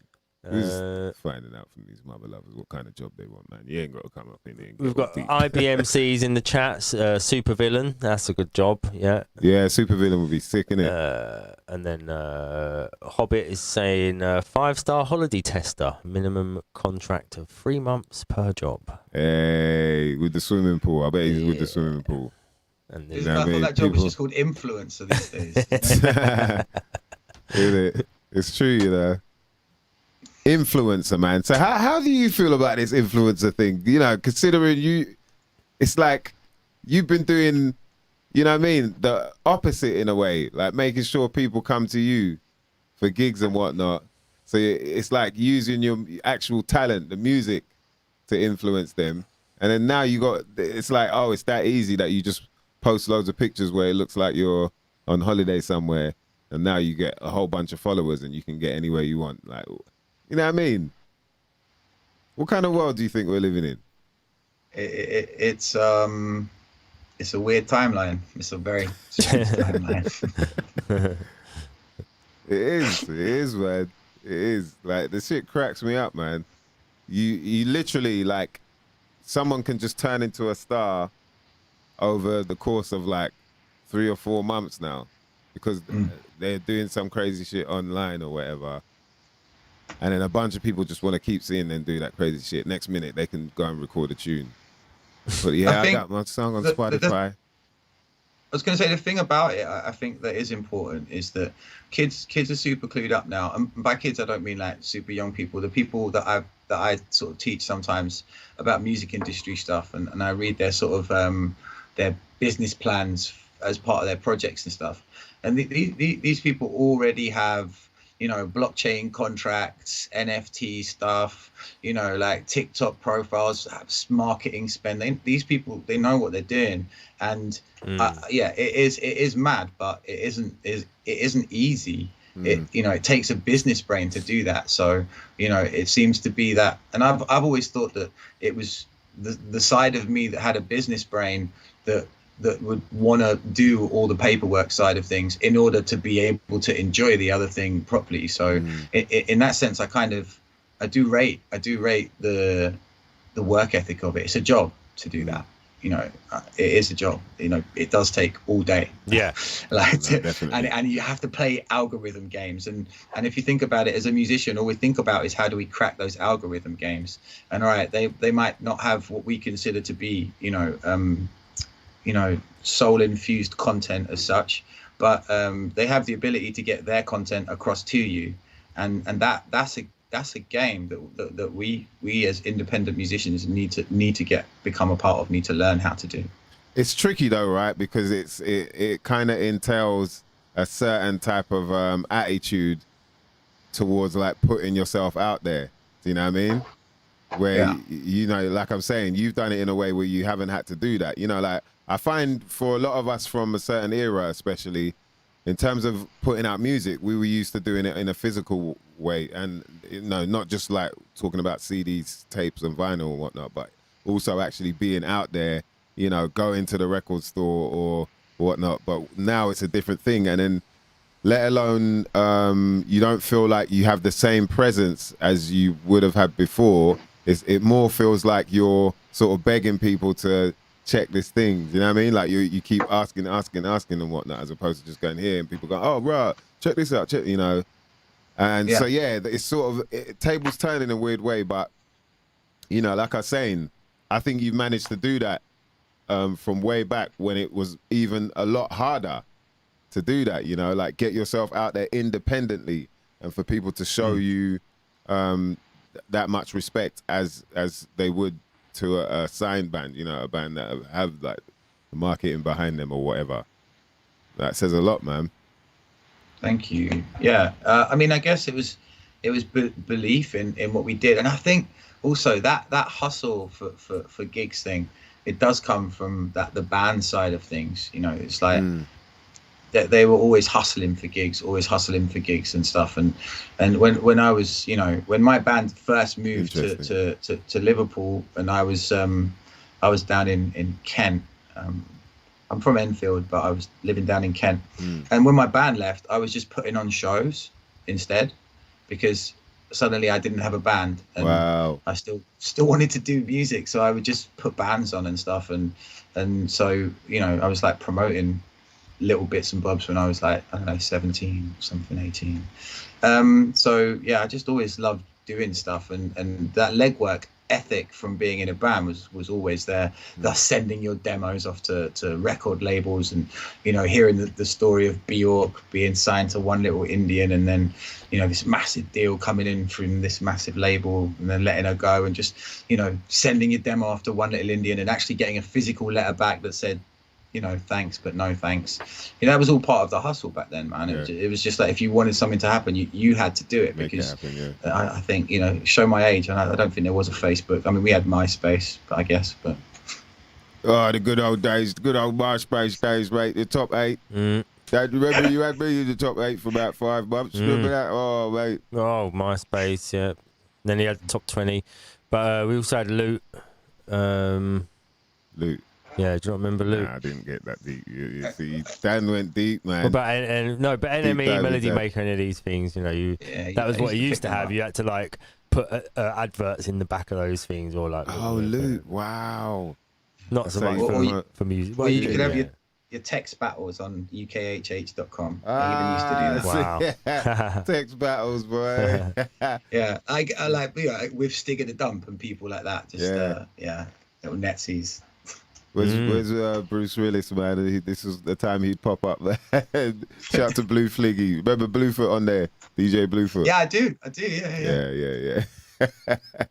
Wow, man. It seems like such a great time, man. Definitely missed, innit?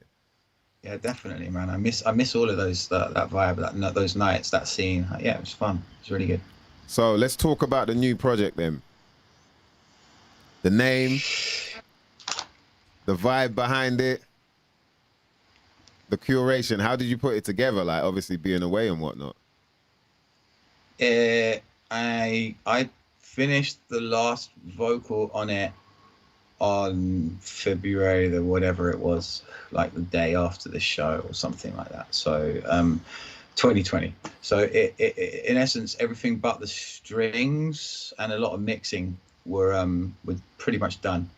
A friend of mine called John Hendicott, who actually produced Chip Diddy Chip, that first Chipmunk single, like when he went major. But he was just a mate. We met him DJing at Chai Wallace. He's a great producer. He made the Joe and Sekou album and a few other things. And from first album, we wanted to work together, but it just didn't. You know, things don't happen sometimes. It took me 10 years to work with Nutty P. So then it came around for this third album, and he lives in LA now, and we were just like, fuck it, let's do it remotely anyway. So we were already working remotely when we started on the album in terms of mixing. And so we pretty much finished all the instrumentals in November, December 19. I flew over to LA for a few days. He's a Bristol producer. It's not like I went to work with an LA producer. He just lives there. And so I went out. Cool, though. It still sounds cool, man. Just it does, but it's not like, I went out to LA to produce that album. No, he's from Bristol. So we went out to LA and mixed for 10 days, and then came back, and then kind of put the album to bed for Christmas. Came out here on holiday, did a few bits and bobs, and then we were gonna mix it, first quarter after I'd done all the vocals of 2020. And then that all just kind of got put on hold. So after a while, we kind of resumed mixing, for, I can't even remember when it was, probably like May or something. And then I recorded the strings in like August. And that was funny. We were supposed to get a guy called Miguel Atwood Ferguson. Oh, wow. He's a friend of John's, because just from, him being in LA, he's used him for a few other projects. So we were going to get him on, and then that couldn't happen. He got too busy, had a baby, and then lockdown. And so my friends from a band called More Like Trees, like they were London-based band. The double bass player from there has just moved back to New Zealand, and his wife is part now for a job. His wife got a job at the New Zealand Symphony Orchestra, so he managed to get us the quartet, and then New Zealand went into lockdown. So, so my brother-in-law out here is a film composer, and he as a birthday present, he said, "Do you want to borrow my 13-piece orchestra that I'm recording for a film? Do you want to borrow them for like an hour, and in the morning of a film session?" And so so we did a 13-piece strings on like I think 2 or 3 of the album songs, and then New Zealand opened up, and we did the rest of it. Yeah, did the rest of it over in New Zealand.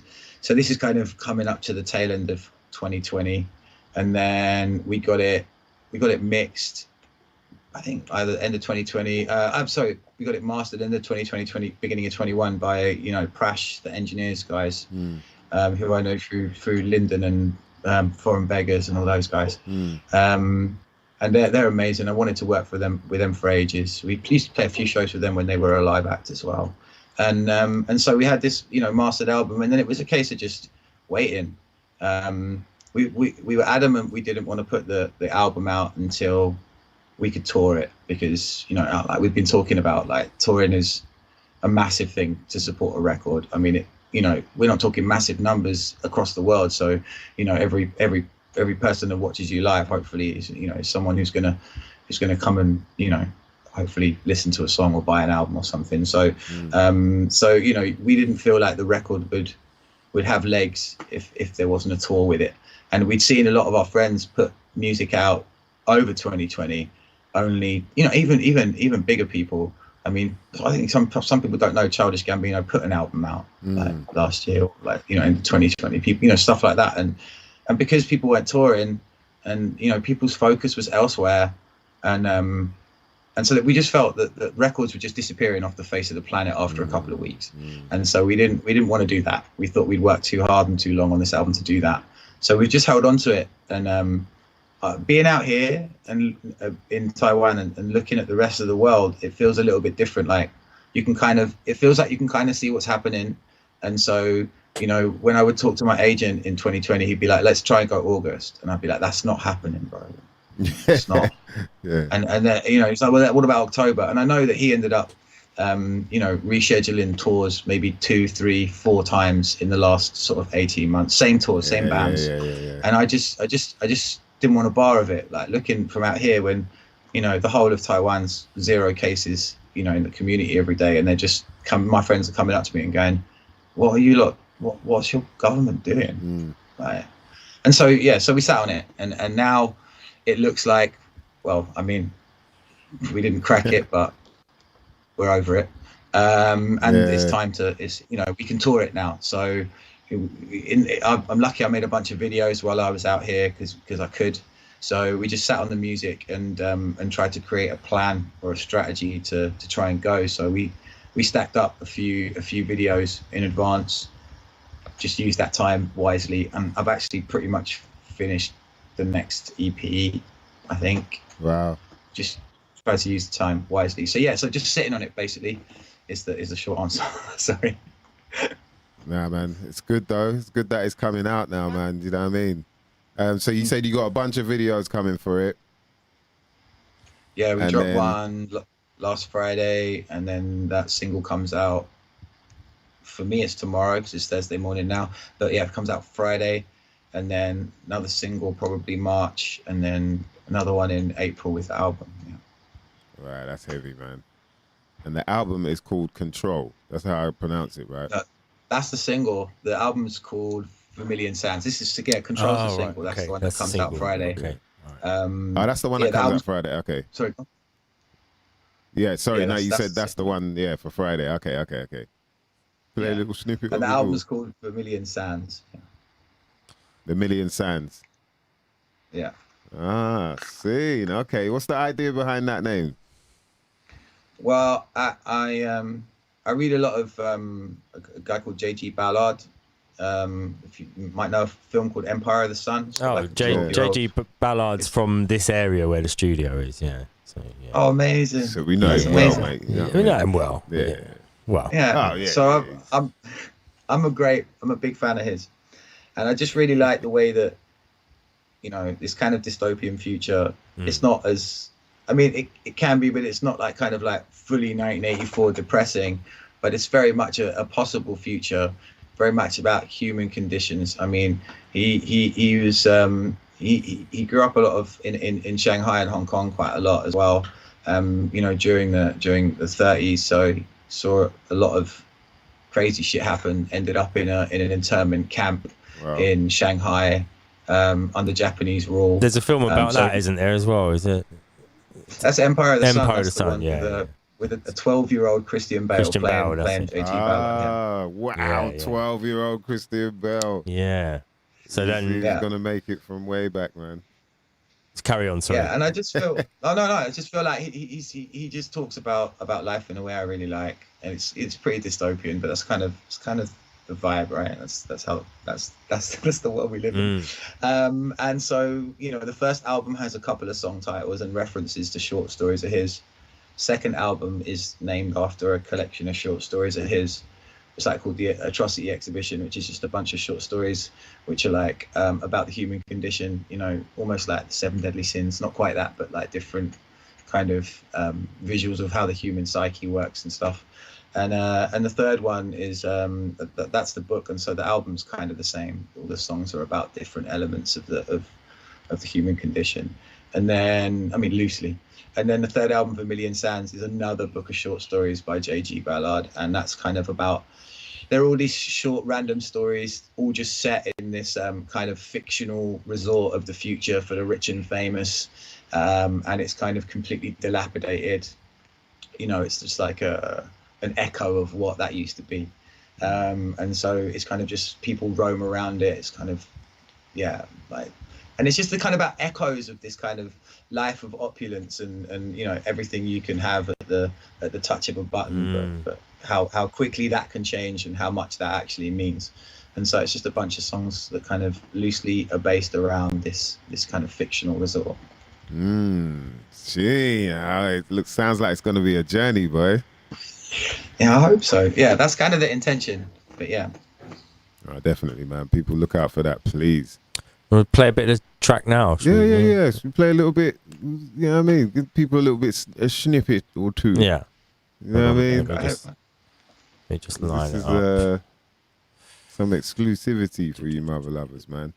Yes, we're speaking with James from Lazy Habits.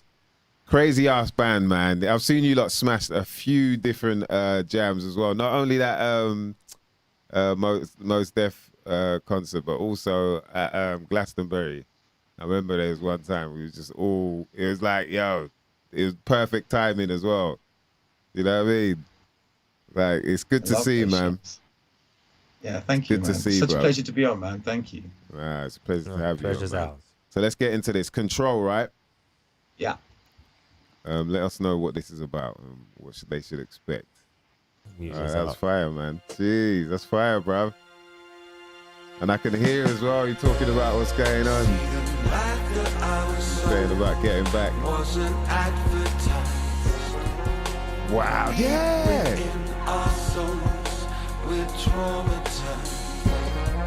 Like I'm standing in control of a loaded gun, and I hope we get to see this paradise. See the life that I was sold wasn't advertised. And once you see the flaws, they're hard to hide. An illusion of control we try to buy. See the life that I was sold. You see, this TV's telling me that I need pedigree. Purchase it for discount. This screen prescribes a remedy. Input from memory. Numbers are engraved on me. Digits to distinguish and divide us split. We sit cracked and broke, we quit.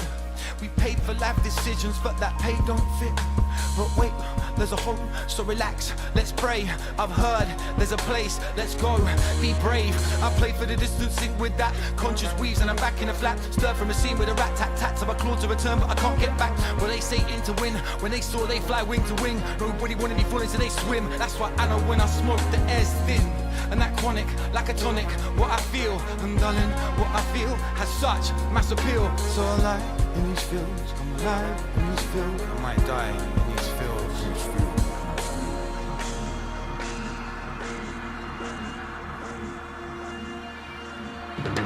Signal dropped out for a while. When it came back, no smile. Turned upside down by the way that I know that I am no child. Grown up so long now that I wonder how and I wonder why. That I didn't give up, didn't even try. Cause I took real life like I set design and I hear them thunderclaps at the end of a baseball bat. And I tried to deflect the react, but when those debt collectors collect, they come for your soul. So listen, cause you bought into the system. No cash out, no resistance, cause it magnifies off the prism. And I know when it feels like tax. Cause I know how it feels to be trapped when you feel like you're lost and you can't get back. Cause I've been way down, so low, so long. Doesn't really matter if you go no. That's why I feel cold shouldered. So we aim to breathe out by the sea, but in truth we need smoke to breathe. Never wanna be the devil, levels are a level betting off the table. Just shouldn't have ever bigger bodies can be bodied at the levels. All we really need to do is let it go. Just to hold, but never try to show. Now I chose, now I'm old. Down the river, down the road, with no road under control. See the life that I was sold wasn't advertised. Deep within our souls, we're traumatized. Like I'm standing in control of a loaded gun.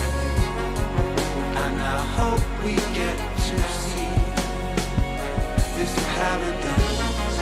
See the life that I was sold, it wasn't advertised. And once you see the flaws, they're hard to hide. An illusion of control we try to buy. You see the life that I was sold.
And so just ended up copying one in. Nah, he smacked it, man. That was fuego, bruv. That was, yo, levels. That's levels right there, innit? Yes. You can see a lot of thought was put behind it and beautiful shots as well. You were saying about that area that you shot it at. You picked it from quite some time, and so you'd always wanted to use it. Yeah, there was actually if you kind of Google these crazy like these houses of the future or the best derelict areas in the world, this one of these in Taiwan pops up and it looks incredible. There's those UFO type buildings they call Futura houses, but they're stacked on top of each other, and there's this empty swimming pool and stuff. And I was like, that's where we're filming. And I went to my mate who makes music videos out here, and he was just like, oh, that got demolished 4 years ago. And I was like, oh shit. And he's like, but there is this other little, it's like slightly smaller, but it's this place up in North Taiwan in Wanli. And so he took me up there, and I was just like, yeah, we'll just do it here. We'll do it here. So yeah, it was actually like another similar thing that looked grander version of the same thing that I'd originally seen. But once we saw this, we were like, yeah, this is it. This is the one. Bruv, it took it to another level, mate. That was cinematic, very cinematic, epic as well, and the music definitely runs with it. Yo, thank you. So that's Control. That's out right about now, and the LP's on its way. Vermillion Sands. It's on its way. Yeah, that's it. Yeah, April. Yeah. April, man. So people, look out for that. Go to lazyhabits.com. They got a bunch of shows coming up as well. I see you're playing in Taiwan on a couple dates there. And then this Saturday, next Saturday. Yeah. You're gonna come back and enjoy sunny April with us. Yay! I think we start on the 9th and we go through until about the 6th or 7th of May. Yeah. 9th of April to the 6th of May. Yeah. Whole bunch of dates. You've got Stowmarket, Manchester, Liverpool, Newcastle, Edinburgh, Glasgow, Cardiff, Falmouth, Barnstaple, Birmingham, Milton Keynes, London. London is going to be April the 29th. That was a bit biased of me there, innit, to read out only that date. But you got to be Bristol, Brighton, and Margate as well. So please check them out, lazyhabits.com. So, James, man, we got to leave some gems for some of our What the hell? Jesus Christ. You don't really... What kind of man? You know what? When D was with the mic thing, I was like, what's he doing? We've got a special man. guest for the... Wow, what's going on? James, it's Colin Emmanuel, James. Oh, no way. It's someone's... It's cupcakes, cake. Oh. We're just having a... while you're here.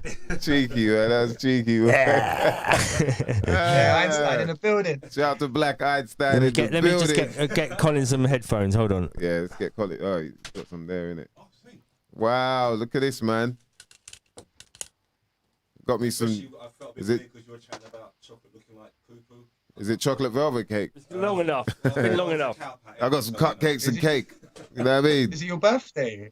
Yeah, well, it's coming up. Yeah, coming up Friday. Happy birthday, Mice. Cheers, man. Thank you. Pull that Thank mic you, in James, man. a bit closer to you. I was thinking, what is D doing? Like he was like, yeah, kind of sneakily doing. Earlier he was doing some moving shit. stuff around. Yeah. And I was like, well, I couldn't like figure it out, but now it all makes sense. You know. Okay, do I make a wish? Yeah. Can you just give us a quick check on that? Good evening. Good evening. Hey, Colin, how you doing, man? I'm good, Jay. How are you, sir?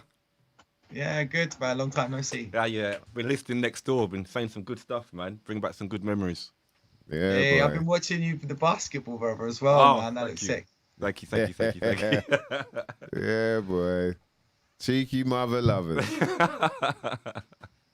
But saying, yeah. All right, make a wish, yeah.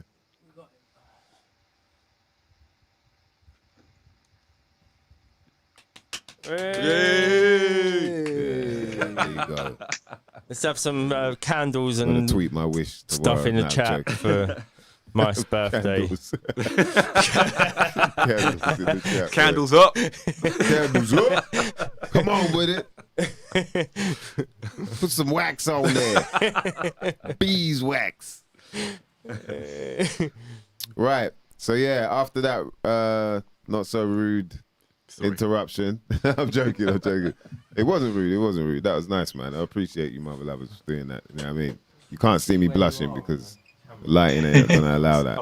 It's the lighting. I go burgundy when I blush.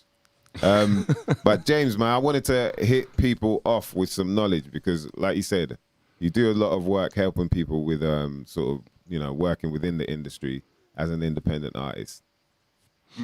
I need you to break down something because all these years, I've been with them, but I still don't really understand, the potential I could take it to when it comes to the PRS, PPL. Can you if you can give a quick summary for people on what PRS first of all is and MCPS and whatnot, and then how they can benefit from it. Shit that we might not never know about nothing PPL, about. please don't ask me Nah, about PPL. I'll try to sneak That's the PPL is what I'm PPL in learning there. about now, a little bit more, because when I was so involved with PRS, and you know someone at PPL because they're quite closely linked, you kind of decide that you'll let them be your brain for PPL, and you'll help them out with the PRS side. So I'm good with PRS, but yeah. Well, PRS basically, I mean, what I find out is people know a lot more about it these days than they used to. But you know, the Performing Rights Society, as it used to be called, and they're a non-profit making society. And basically, as soon as you're putting out music, as soon as you're doing shows with your own material, you become a member. And basically, you need to feed your information into them all the time. So yeah, understand, of course, that with digital radio, any radio play should get reported to them. But if you really want to maximize actually making sure that you are getting paid for everything, you need to stay on top of that. Don't expect your manager to do that, because for example, if you've got a band manager, why would they care about your individual PRS? Because that's for every single individual person. It's not just about what project you're working on, it's everything that you do. So every piece of music you've ever been involved with, or had some sort of writing element in, you should be making sure that's on PRS. Don't let the artist you're featuring with do it for you. I mean, they might do it for you, but it's worth checking to make sure it's on. Agreeing the splits for stuff is super important, and just staying on top of it all, as opposed to assuming that other people might do that for you. Because as a non-profit making society, they're a great place, but they do have limitations in terms of how much they can do at any one time, because of the nature of the money and percentage of the turnaround they have to actually run on. And at what point do you decide that you register the track with PRS? As soon as you're playing it out live, as soon as you're getting any form of radio play, once you're on there and you have had that and you have done that, I would start putting songs on as soon as they're finished. If you've had that already. But in terms of joining, as soon as you start getting gigs and you're playing your own music, as soon as you start getting any form of radio play. Yeah. And so it means, like, once you sign up, basically, what you're saying is if you get radio play or you end up playing at gigs at certain venues and festivals and whatnot, you can then earn royalties off of the performance of the track. Correct? Yeah, if it gets synced to a TV slot or to a film or a TV series, if it gets played by other people as a cover or on YouTube, if it gets put to videos on YouTube, it's like, if it's used digitally in any way, on TikTok or anything like that, that's where PRS come in, and it's up to them to try and get money per stream or per usage of your music, and give that back to you whilst only taking I don't know, 8% or 10% in terms of just running costs. So they're a great company. And is it the same in terms of registering? Because obviously you got like releases, but then you're saying stuff like TikTok and YouTube and whatnot. Do you put that information up in a different sort of way, or is it it's just like, in a digital age, that should be being recorded and sent automatically to something, to PRS. I mean, I guess with regards to something like TikTok, it's quite hard to find how many people are doing it and stuff. But all that, you can find out the numbers that it's doing if you really need to, and all your streaming numbers and all that sort of stuff. It all gets reported directly to PRS. It's more, I would say, like commercials, international usage and stuff like that you want to make sure that you're sending in yourself, any live shows and stuff. Hear that, kids? Hear that, kids? Mm-hmm. Very important, man. And that's also for musicians as well, right? Like musicians who don't have writing credits, that's more like PPL. So that's like phonographic recording stuff. So that's basically, you can have two types of accounts on there. You can be, someone who owns music and plays on it. So you're the one who registers tracks. And then the other one is just like performance sort of side of things, which just will show you the tracks that you have that you played on or that you performed on or something like that. So so I'm just in the process of switching from one to the other because I haven't sorted that out very well. But the recording element of things, all the people who appear on the recordings, that's PPL. Yeah. All right. Any other gems you want to drop for people before we go? I think really just I mean, we're in the process of putting a new record out, and because of COVID and all of that nonsense, you know, we don't have the upfront budget to do marketing because we've done our spend on the album because we had a bunch of shows coming up, and that was going to be something we were going to invest in the marketing spend because we don't put our own money into this band. It's always, you know, we've always operated within the cost that we could manage rather than trying to outstretch too far in any way. So, you know, I would just say that what we're doing now is we're contacting everybody we've ever contacted before. We're going through, you know, massive email lists, and I just do think that putting that effort in, like every single time one of my mates or someone I follow or whatever puts up a review or something, I'm taking a, you know, okay, that's a magazine, or that's a blog I haven't heard of, or that's a festival I haven't heard of or something, and I'm making a database. And I'm not just doing this when I need it. I've been doing this since we finished the record. And that's now 2 years. So we have approximately, I don't know, like a 2,000 plus list of contacts, festivals, promoters, blogs, radios, all of these sorts of things. And then we systematically go through every single one of them and email them out something. And if something else happens that's nice, we email them out something. And we record reply that we get. If it's a negative, but we'll go back to them. If it's a positive, we'll make sure we contact them more often and try and keep them, you know, up to date with what we're doing. So I think it is that legwork, and that legwork can do everything for you. And rather than trying to find an agent, rather than trying to find a publisher or a PR agent or any of these things, if you put the legwork in yourself and you get results, then people might come to you. You know, we don't, you know, we've run the PR campaign for the first single ourselves. You know, we haven't got anyone in. We haven't spent a penny on it. You know, but off the back of that, I've got this guy, for example, called Eric Alper, who's a PR marketing guy, whose client list includes, like, you know, Bob Dylan and Ringo Starr and all these people. And he's just looked at us from afar from a song that I sent him, and he said, all right, I want to work with you guys. Wow. So I had a meeting with him yesterday, and, you know, we're this tiny band on his roster. And the first thing he said when I was in a meeting with him was like, why is a song of yours that's 10 years old getting 30,000 streams a month on Spotify? And I was like, I don't know. And you know, I could see that just from sending this one person who I don't know one song out of That's crazy. 1,000 people, this one thing that might come that might lead on to something. And I just think that, don't get disheartened. You need to put the work in, and don't get disheartened if you send out 1,000 emails and only one person replies to you, because if you get one reply, then that's great. It could lead to something else, and you just need to follow it up and always work on it. Another thing I just quickly is, like, when you put on a show, I always find, you know, like, for example, when we tour, when we're getting closer to the tour, we'll start a regional list, and that will mean that every single person in my band will pick a city, and we'll Google that city, and we'll find out the record stores, the local promoters, local festivals, local bands that we might like, and we'll invite them all to the show.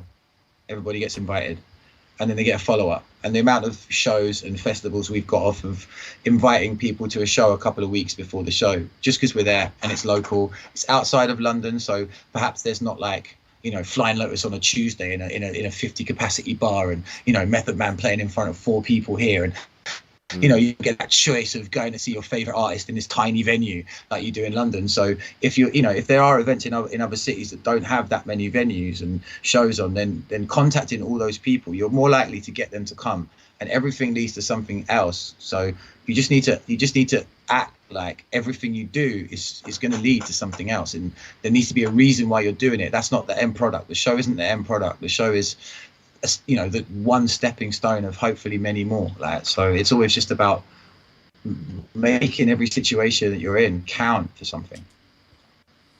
Yo, that's some legendary shit you said right there, bruv. For real, man. Nah, for real. That's exactly what I was saying. If there's any gems to drop, man, people, one thing you can take away from that is you keep knocking. Exactly what he said. Even if you send out 1,000 emails and only one reply is positive, that's one reply you didn't have before, man. So it says something, you know what I mean? James, man, appreciate, you know what? And what people might not know is that, what time is it now? It's about 7 in the morning now, isn't it? It's 7:30, yeah. 7:30. Half 7, man. Jeez, appreciate you staying up this late or waking up this early, whatever you did to join us. That's fine.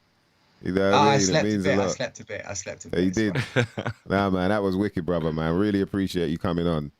No, and thank you, sharing that Dan. with Thank you, us. Mice. Thank And nice you. to speak to you, Colin, as Nice- well, man. nice to see you, It's been James. amazing. Thank you. The new Just- music is sounding crazy, Yeah, bruv. New track's amazing. Yeah, man. I think it sounds like it's got like Hobbit's already saying as well that the album sounds bananas. So looking forward Yeah, I'll to hearing send it bruv. to you guys. I'll send it to you Oh guys. yeah, man. Sweet. Just Sweet, give us brother. one last plug of where people can get hold of you and all the rest of it. Lazyhabits.com, or just, search engine the hell out of us and everything will come up. The usual Instagram, Twitter. I'm too old for TikTok, so Facebook.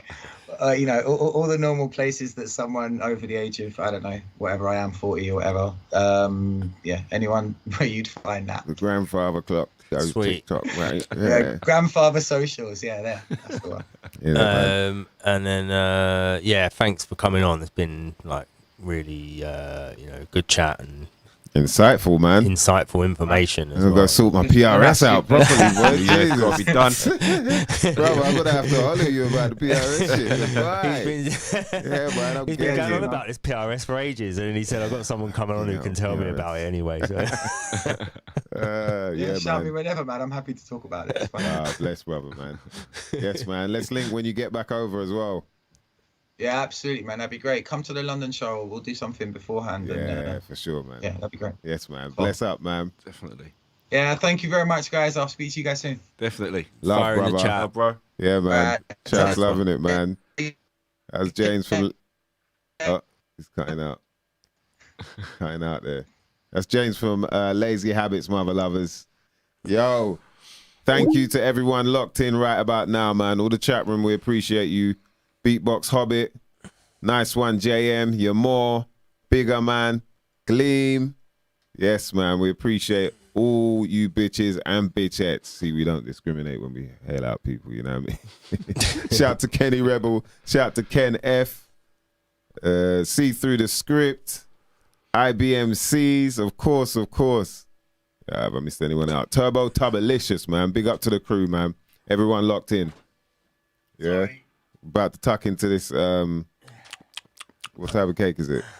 Poo-poo cake. Mud cake. It's mud butt cake. You know what I'm saying? I brought you some mud butt cake, man. Chocolate and chocolate and chocolate. Yeah, man. We're about to get tucked into this and the cupcakes as well, man. Appreciate you, mother lovers, locking in, man. Always. My name is Mice Diggy. That's Black Einstein. That's Dan DNA. And you know what we're about. Some shit you might not never know nothing about. Peace, bitches and bitchettes. We're out.